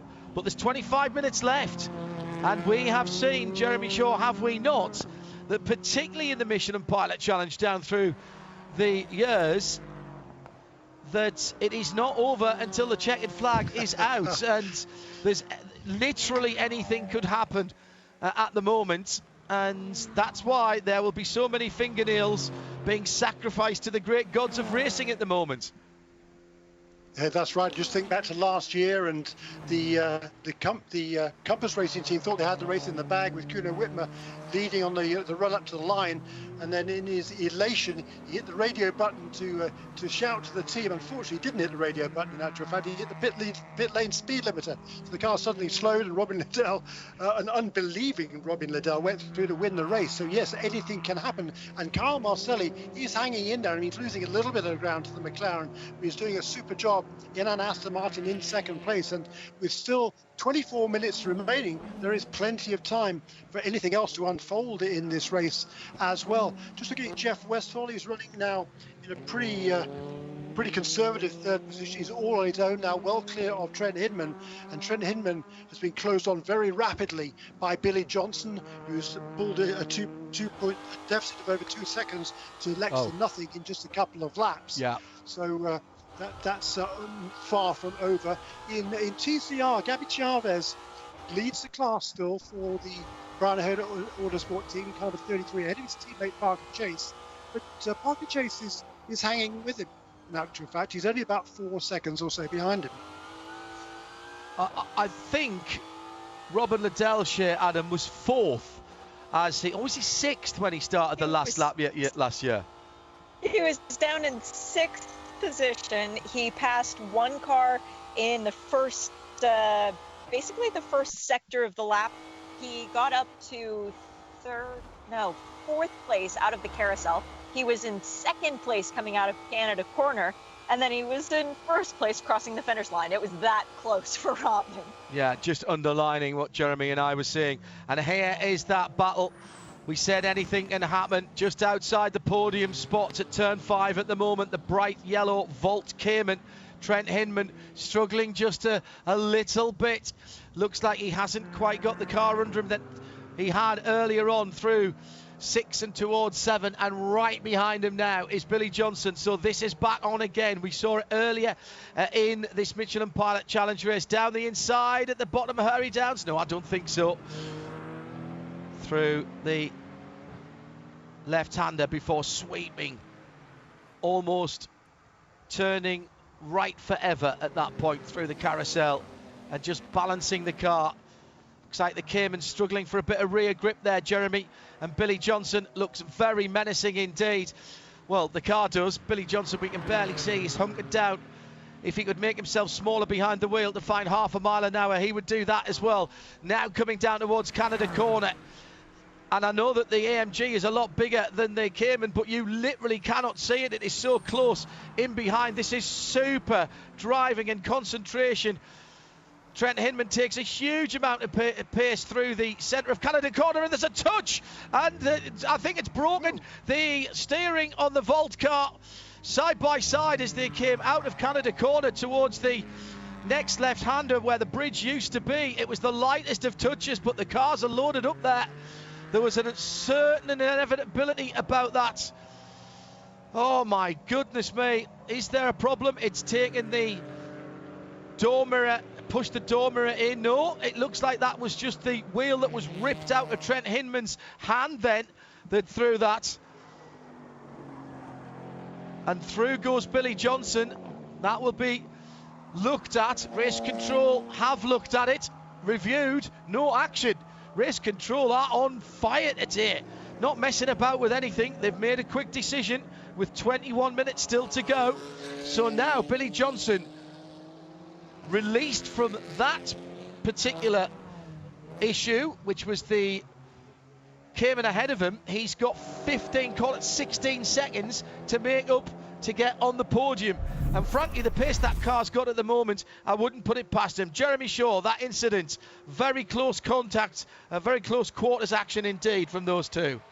It was indeed. I certainly don't think Billy Johnson, I don't think either of those two did kind of anything wrong. Billy Johnson certainly seemed to hold his line there going up towards the next corner, which is a left-hander. He didn't have to move across to the right there. Trent Hinman clearly decided that Billy Johnson should be moving further to the right, so he tried to do the same and kind of crowd him out a little bit, and unfortunately it was Trent Hinman that came off worse there. I don't think there's any, I think that I completely agree with race control, racing incident. Yeah, they'd given each other enough room through the exit of Canada Corner. Just coming together. Didn't seem to be any intent from either of those drivers. And we've said this before as well. Oh, Billy Johnson slides off through the kink. Lost rear end grip. Massive slide there. He did not even lift off the throttle at that point. It's barely even slowed him down. He'll have to watch with dirt on the tyres down towards Canada Corner. He's looking for a podium. Sometimes the no call is the right call from race control, and that was one of those times there. But Billy Johnson, what a save, Jeremy. What a save. That would have been a monumental accident. In fact, we've seen cars upside down at that part of the circuit before doing exactly the same thing. Remarkable reflexes from Johnson. Yeah, I mean, it's just total commitment going into the corner there. The car just slides a bit on the exit, and that's you don't completely take your hands off the steering wheel there, but you certainly don't want to do anything too dramatic with the steering wheel when the car is out of shape like that. You just got to kind of hope it comes back into line. Billy Johnson, as we talked about earlier on, the most successful driver in this series, or equal most successful with Matt Plum. But Matt Plum had, they both got 23 wins, but Billy Johnson has the most podium finishes. He's looking for number 50, but the bad news is he's about 16 seconds behind the third place car at the moment. But for this team, it'd be another strong run for the number 4 car. They're already running equal second in the championship with 58 points coming into this weekend. So another strong finish is exactly what they need. He barely dropped any time on that lap at all. And I've got to tell you, Jeremy, I don't think he was out of control there. I think you used the right word. He was totally committed. The car was sliding, and he was, 3 feet maybe, if that, too far off with the left-hand left-hand Michelins, and he just controlled it. He knew it was coming back. He knew there'd be grip on the grass. How he knew that, I don't know. But he just kept it going. It was an extraordinary thing to see. It wasn't. I thought he'd lost grip on the rear much earlier, but it was a flat 4-wheel drift right through the kink. Extraordinary thing to see. That's confidence for you. I mean, Billy Johnson, a hugely experienced driver, really great driver. I mean, underrated in my opinion, in many people's eyes. Ford Performance took him under their wing for quite a long time, gave him all sorts of opportunities in all sorts of different cars, including, of course, in the World Endurance Championship in the Ford GTs. Let's have another look at it again. Tiny little kiss. Billy Johnson certainly he made sure that Trent Hinman was the one who's lined into that next corner, who's going to be compromised by just squeezing him into the middle of the racetrack, because you want to be over to the right-hand side of the course there. So, it was forceful driving. I don't think I would apportion any blame at it. No, I did notice that on the lap after the big slide, Jeremy, that there was a little more gap between the left-hand Michelins and the edge of the track on the exit of the kink the next time around. Funny that. Yeah, perhaps, right, okay, I can't quite take that flat out in whatever I was, and I just need a slight lift at this stage. 16.5 minutes to go, and still battles with Sebastian Priaulx and Spencer Pumpelly, who seemingly have been together since they jumped in the cars some laps ago. 9th and 10th position for those guys. And into the pit lane is the LA Honda World Civic. This is the number 73 car. John, I think it's John Morley. Excuse me, you're right. That is it. They're both in. Has there been a coming together here?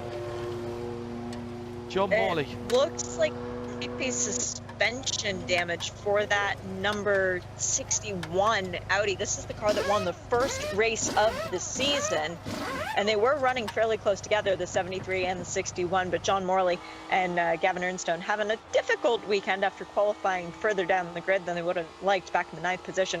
Matt Palumbo also into the pit lane, as you rightly said, and the LA Honda World just can't seem to shake their demons with all 3 of their cars right now not out on the track.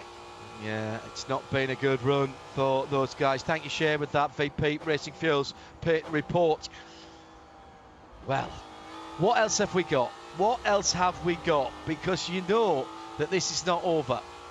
Starting to cloud over again now, but nothing on the weather radar to get too worried about. At the front of the field, the Mia Motorsport in Actions, McLaren, Corey Lewis having taken over from Sheena Monk, who did a great job in qualified on the second row, promoted herself to second place by the turn into the first corner with an absolutely demon piece of driving.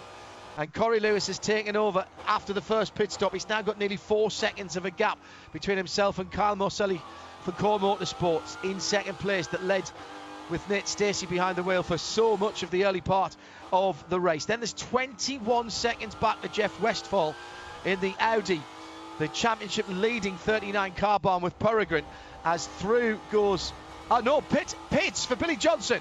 Billy Johnson is in the pit lane from 4th position for Winward Racing. Now this is interesting. Surely this can't be for fuel, Jeremy. He should have been able to go from the last stop. Let me just absolutely check that. He hasn't been out that long, has he? No, it's not for fuel. No, he's only been out for 10 laps. Yeah. So we just saw there the number 35 car. That's Dylan Murray, who's taken over from Jim Cox, and he has just snuck past Bill Oblin. So as Bill told Shea earlier on, he wasn't wasn't too optimistic about this race. No. So it's Guys, sorry, it was a drive-through. It was a drive-through. So the race control channel gave us a little bit of a wrong steer. I've got consecutive messages that says at 24 minutes and 9 seconds past the hour, car 7 spun and continued. At 26 seconds past 24 minutes past the hour, reviewed, no action. At 35 seconds past 24 minutes past the hour, under review. And then at 26 minutes 38, incident responsibility to car 4, drive-through. okay. So, Well, the reason for that, John, is because Billy Johnson didn't move to what he should have done going into turn 13. We talked about it ourselves. We thought it was kind of okay, and we said it was certainly a bit marginal. I mean, Billy Johnson left. Not only did he not leave any room, he didn't force Trent Hinman off the racetrack, but he did prevent Trent Hinman from taking the sort of normal line, which would be, since they were alongside each other, would be 1 car width from the outside of the corner. So, yeah, it was a fairly harsh call there, I think, on Billy Johnson. But that is the reason for that. He did not give Trent Hinman as much room as Trent Hinman deserved at that point in the racetrack. I think that is why the decision was made. I'd quite like to see that again, because it looked to me as if Johnson was slightly ahead. And had got a better run out of Canada corner, and therefore at that point, the line is his, and it's Trent that's then got to give way, surely. That's why I would have said no call earlier on, but I'm sure that's what they've decided, because at that point the normal line for Billy Johnson would be to move out to the right-hand side of the racetrack, give himself a better run through turn 13. But of course, by narrowing the line Trent Hinman, then it's going to give Billy more of an advantage. And as you say, he's the one who has the track position at that stage. One would have thought it would be in his favour, but race control decided that was not the case. I'm just checking both of my race control channels, and they are both the same.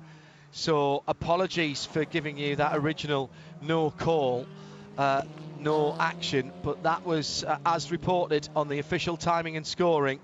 And then that was either reviewed again, or that message, it doesn't say it was withdrawn, it was just reviewed, and then the second call was made. So apologies for that, only working on information received. 11 minutes to go. That takes Billy Johnson well out of it. He's dropped right down to 4th position. What a day it's been for Windward Racing's number 4, down to 14th, back up into the top 6.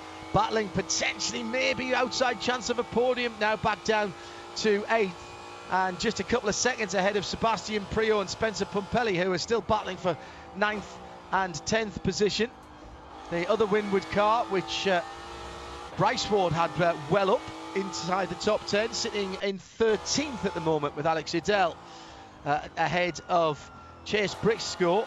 Alex actually just closing in on the BMW of Bimmer World. Both the BMWs of Bimmer World in line astern on the timing and scoring, but about 20 seconds between them. 82 from 80. Front of the field, 5 seconds the gap, Jeremy. Corey Lewis has settled into a rather nice rhythm at about mid 217s. Everybody else 218s and beyond. That's very, very impressive, and the lead's just starting to stretch out again. Yeah, absolutely fantastic consistency from Corey Lewis. Each of his last 8-10 laps we've been within a tenth or two of a second. That's pretty remarkable at this stage in a race on a 4-mile racetrack, and that is why he has gradually extended that lead now to over 5 seconds from Carl Marcelli, who's doing a similarly good job, by the way, in terms of the consistency and driving in that second position. But clearly the McLaren is the car they have today, and Corey Lewis is doing exactly what you would expect him to do with it, and that's put in a masterful drive at the front of the field after a tremendous opening stint from Sheena Monk. Jeff Westphal, he's just settling into 3rd place now. He's just a kind of a Saturday cruise for him, because there's no way he can catch the 2 ahead of him. He's under no pressure behind.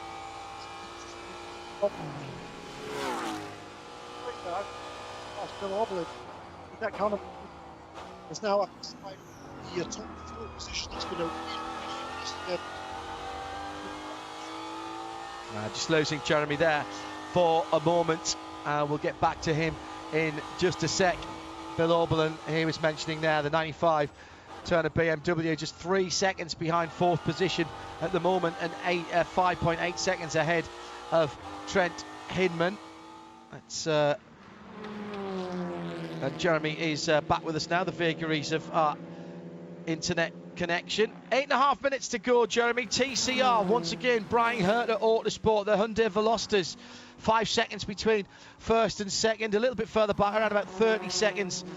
A wee bit more, actually, back to Mark Wilkins. But once again, they are going to sweep the podium by the look of it. And once again, it's the Alfa Romeo that is the best of the rest. Yeah, it's been a super run for the Alfa. It looks like at the moment headed for 4th position, but it's been a really good run for Ryan Block, who started that car, particularly for Tim Lewis Jr., who took over at the wheel of that number 5 car at the pit stops, and he is running along quite beautifully in the 4th position. But once again, the Hyundai is very much the class of the field here in terms of pace, despite the fact they were pegged back a little bit since the last round at Sebring. What a programme it has been for Brian Herter Autosport, who took the platform of the i30N and turned it into the Veloster. The oddity of having 2 doors on one side, 1 door on the other, plus the hatchback makes it legal. You've got to have 4 or 5 doors stroke hatch for TCR regulations, and it has worked very, very well indeed.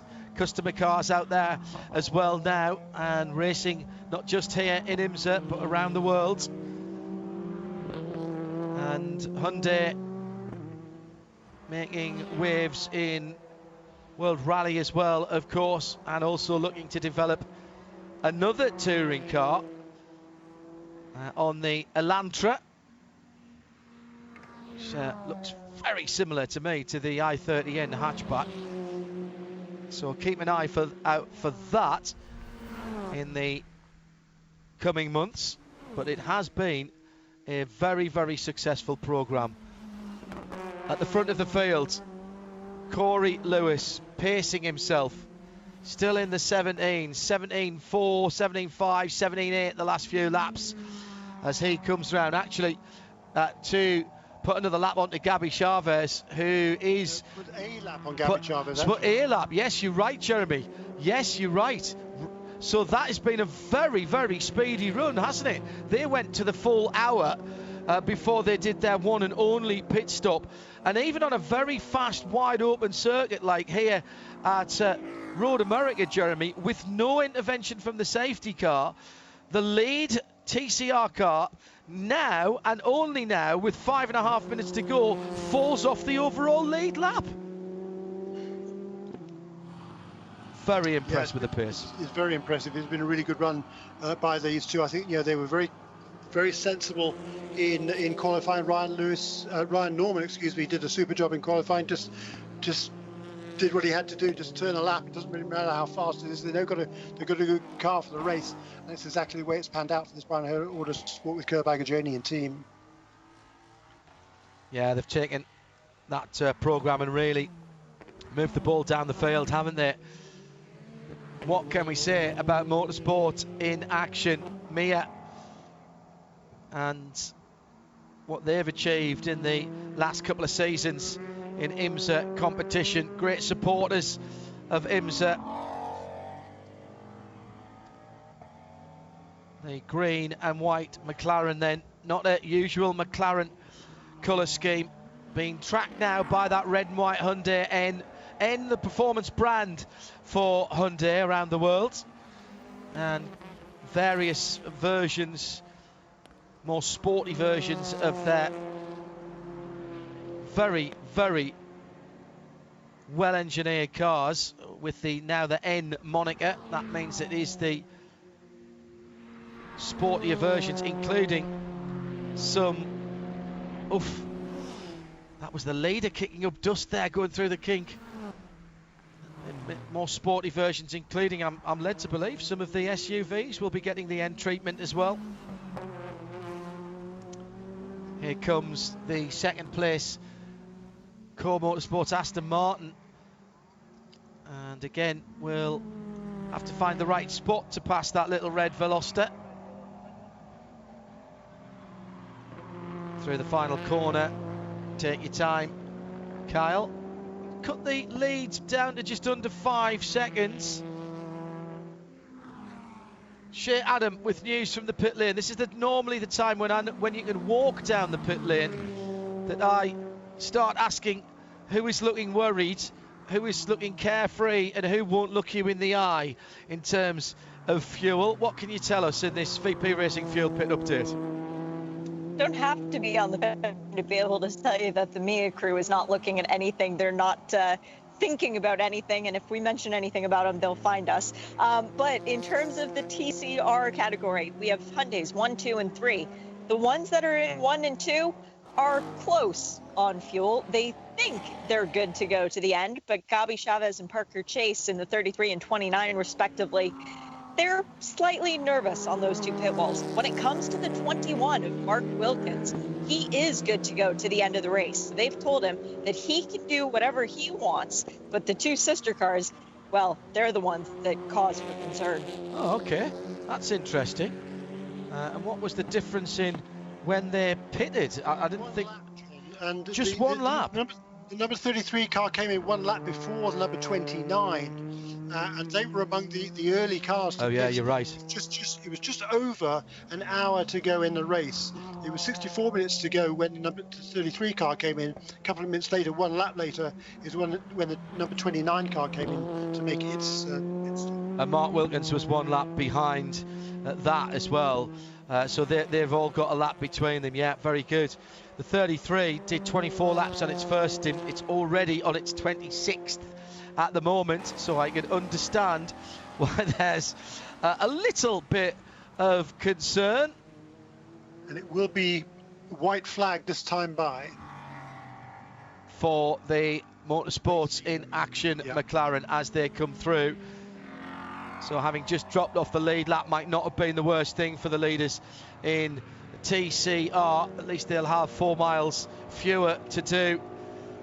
Up the hill then for the penultimate time, and the number 65 AMG ahead of the leading McLaren, and that was Tim Probert for Murillo Racing, just about to get lapped by Corey Lewis. Doesn't really need to. Corey at the moment, he might just slide down into turn number 3. Oh, and that is the number 4 AMG.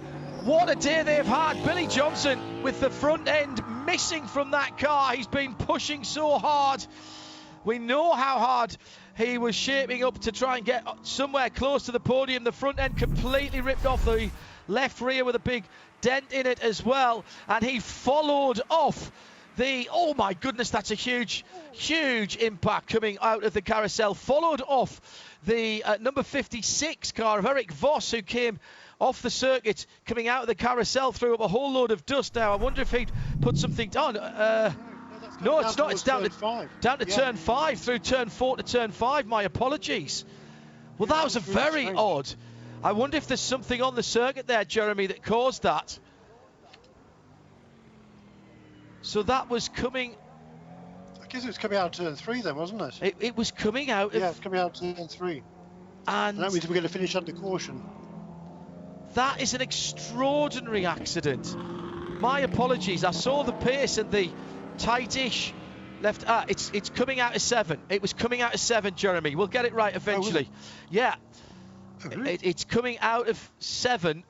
And no, it's all right. It was such a violent accident that I thought it could only be coming out of the carousel with that turn. Some applause from the crowd nearby at Hurry Downs to see Billy Johnson step out of that. It was Eric Voss who went off the circuit coming out of turn number 7, kicked up a whole load of dust, and then Billy Johnson went off and even further, and as he was coming back on, it looked like he caught the curb as he was coming back onto the circuit, and that pitched the car into a violent move to the right and hit the unprotected concrete there very hard indeed, and that's ripped the front end from asunder from that car. So we will finish under yellow flag And Corey Lewis, we can say this now because they cannot be passed.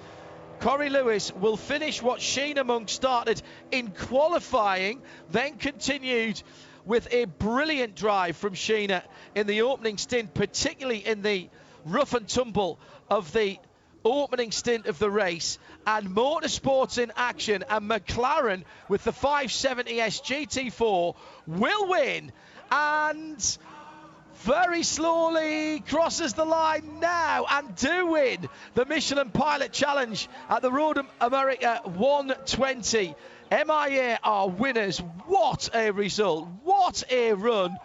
Perfectly judged with their pit stop. It looked like they might have gone a lap longer. They may have made that slightly more difficult for Corey than it needed to be. But they will take the victory and the maximum points here. It will be a 1-2-3 for Brian Herder Autosport and their Hyundai Veloster NTCRs. 33 from 29 from 21. And that is another dominant performance from Brian Herder Autosport in a race that went full green, full 120 minutes, 2 hours of action from start to finish. It was yellow at the end, but let's be honest, we were on the last lap when that came out. And that is where we see all of the relative performance of the car. Jeremy Shaw, another absolute belter. Yeah, it was. Well, a shame it finished under yellow, and it's good to know that Billy's okay, because that was a really scary accident there, but a great performance by the Motorsports in Action team. And Corey Lewis and Sheena Monk, well-deserved victory for them. They had a supercar and they made absolutely most of it. In TCR, once again, the Brian Herder Autosport Hyundais were a class of the field, and we'll have to wait and see whether they were good to go there. If they could have made it around, they have made it around the last lap, but they timed that absolutely perfectly. They came in just before half distance, which I thought was going to be fairly marginal, but with the extra the pace lap at the start of the race, they timed that absolutely perfectly. They've done a great job once again to come away with a 1-2-3 finish actually in the TCR class, and the Alpha in fourth. Jeremy very quickly will be working out the points situation as the clean-up goes on the middle of Hurry Downs out of turn 7. It really has. That was a huge incident. I do think that is the joint best. Corey Lewis, what a start. Even as he's celebrating, he's letting the guys behind him know that there was debris on the track and that he was pulling off the circuit to go around it. Shay, I think that's the joint best result for the Alpha. I think they've had a 4th position before, haven't they? Best finish came at WeatherTech Raceway Laguna Seca last year, of just 1 spot off the podium, so they're still looking for that first trophy. But you want to talk about finishes for the year, John? This is Corey Lewis's 4th race of the year, 2nd race win, the other one being the 24 Hours of Daytona. Yeah, he knows when to pull out the stops, and with Sheena Monk they've clearly built a very decent partnership very quickly indeed, making sure he gets lots of pickup on the Michelin tyres and heads to post-race inspection, post-race tech. So results are provisional at the moment, but let me give you what we have. Motorsport in action. Corey Lewis and Sheena Monk lead and win. The number 3 MIA car, wins under yellow on the last lap from Core Motorsports, who led the first part of the race with Nate Stacey. Kyle Marcelli brings home the Aston Martin Vantage in second, and making it 3 different manufacturers on the podium. Jeff Westphal with Carbon by Peregrine, and the championship leader coming in this weekend, the Audi, in third. Mercedes for Riley Motorsports in fourth. BMW for Turner Motorsports in fifth. Porsche making it 6 manufacturers in the top 6 for Archangel Motorsports. Jeremy Shaw has the points. Yeah, and it's tightened up in the overall GS division. Tyler McQuarrie and Jeff Westphal came in here with a 5-point advantage over Nate Stacey and Kyle Marcelli. Well, they finished in 3rd and 2nd respectively, so that gap now is down to just 3 points between Tyler McQuarrie and Jeff Westphal, who will lead on 93. Nate Stacey and Kyle Marcelli 2nd on 90. 3rd position now be Jim Cox and Dylan Murray. They will move up into the 3rd position on 85 points. In the Manufacturers' Championship, Audi had a 4-point advantage over Mercedes, who were 1 point ahead of Aston Martin. So Audi will maintain the advantage on 97. Aston Martin will now have 94, and Mercedes 91, third position in the Manufacturers' Championship in GS. As far as TCR is concerned, it'll be Hyundai that are leading that, I reckon, Jeremy. I don't think we need to do the addition for that, do we?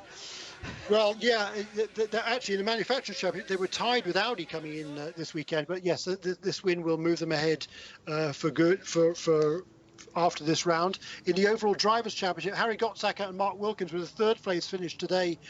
They were tied with Mason Philippi and Michael Lewis, but the problem for the number 98 car early on, that'll give Harry Gottsacker and Mark Wilkins a pretty stout advantage now on 90 points. I think up into second place will be today's race winners, Ryan Norman and Gabby Chavez. They came into the day 7th in points and will now be just 5 behind in second place heading on to our next round.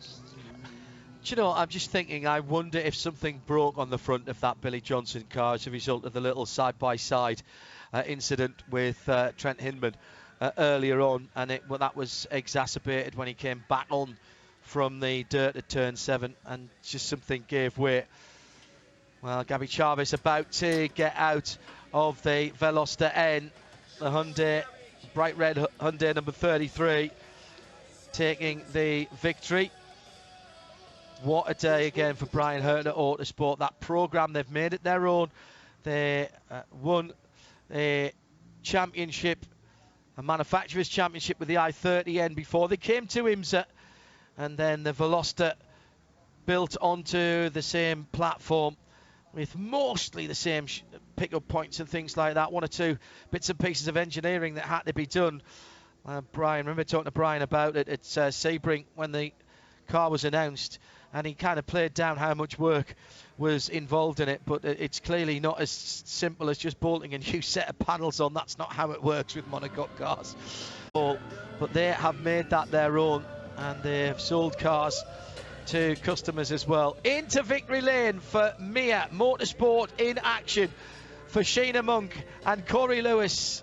All of the hard work has paid off. A brilliant qualifying from Sheena Monk, who's there straight away to congratulate her teammates. She put her stint in at the start and did what needed to be done, Jeremy Shaw.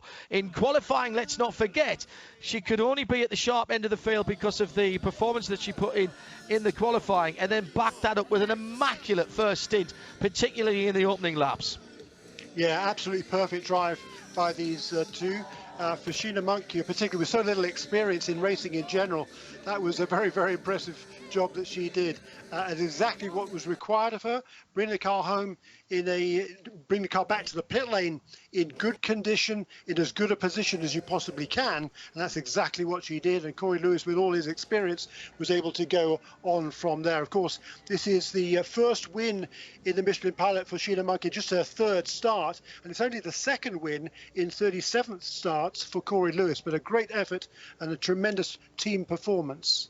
Final thoughts from our VP Racing's pit and paddock correspondent, Shea Adam. That's a couple of great stories, and particularly at the sharp end of the field. I think, you know what, Motorsport in Action are one of the popular teams among the other competitors. They have a lot of respect. I think that will be a popular victory, Shea. Very much so, and especially considering that they didn't have the start to the year that they were hoping for, running with a different team at Daytona, and then Motorsport in Action coming back to the series at Sebring. This is only their second race back since last year, so this is a fantastic way for everybody to celebrate. And nobody is going to begrudge Sheena Monk and Corey Lewis that race win, or Motorsport in Action, particularly given what happened last year. I think the only other popular victory would possibly be Compass, and they've moved up to WeatherTech. They'll be racing tomorrow to try and get a little bit of redemption there. Yes, that's only the first of 2 race days for us. Super Saturday has come to a fantastic end. Plenty of drama, action and excitement all the way through the Michelin Pilot Challenge. And tomorrow, join us live from Road America, either trackside or further afield, when we have the second Porsche Challenge race and, of course, the WeatherTech Sports Car Championship. Our thanks to our colleagues at Charlotte. Thank you to Keith, to Jake, to Alex, and of course to our London-based team for our radio broadcast. That was Curry Cobb today. Thanks, Kes, for everything. Shea and Jeremy joined me, John Hindhaugh, in the Haggerty Global Broadcast Centre. Still listening on 87.7. The podium ceremonies are next for those of you trackside at Road America. Drive safely on the way home and come back to America's National Park of Speed on Sunday for 2 more races. From all of us here at IMSA Radio, thank you for joining us, and bye for now.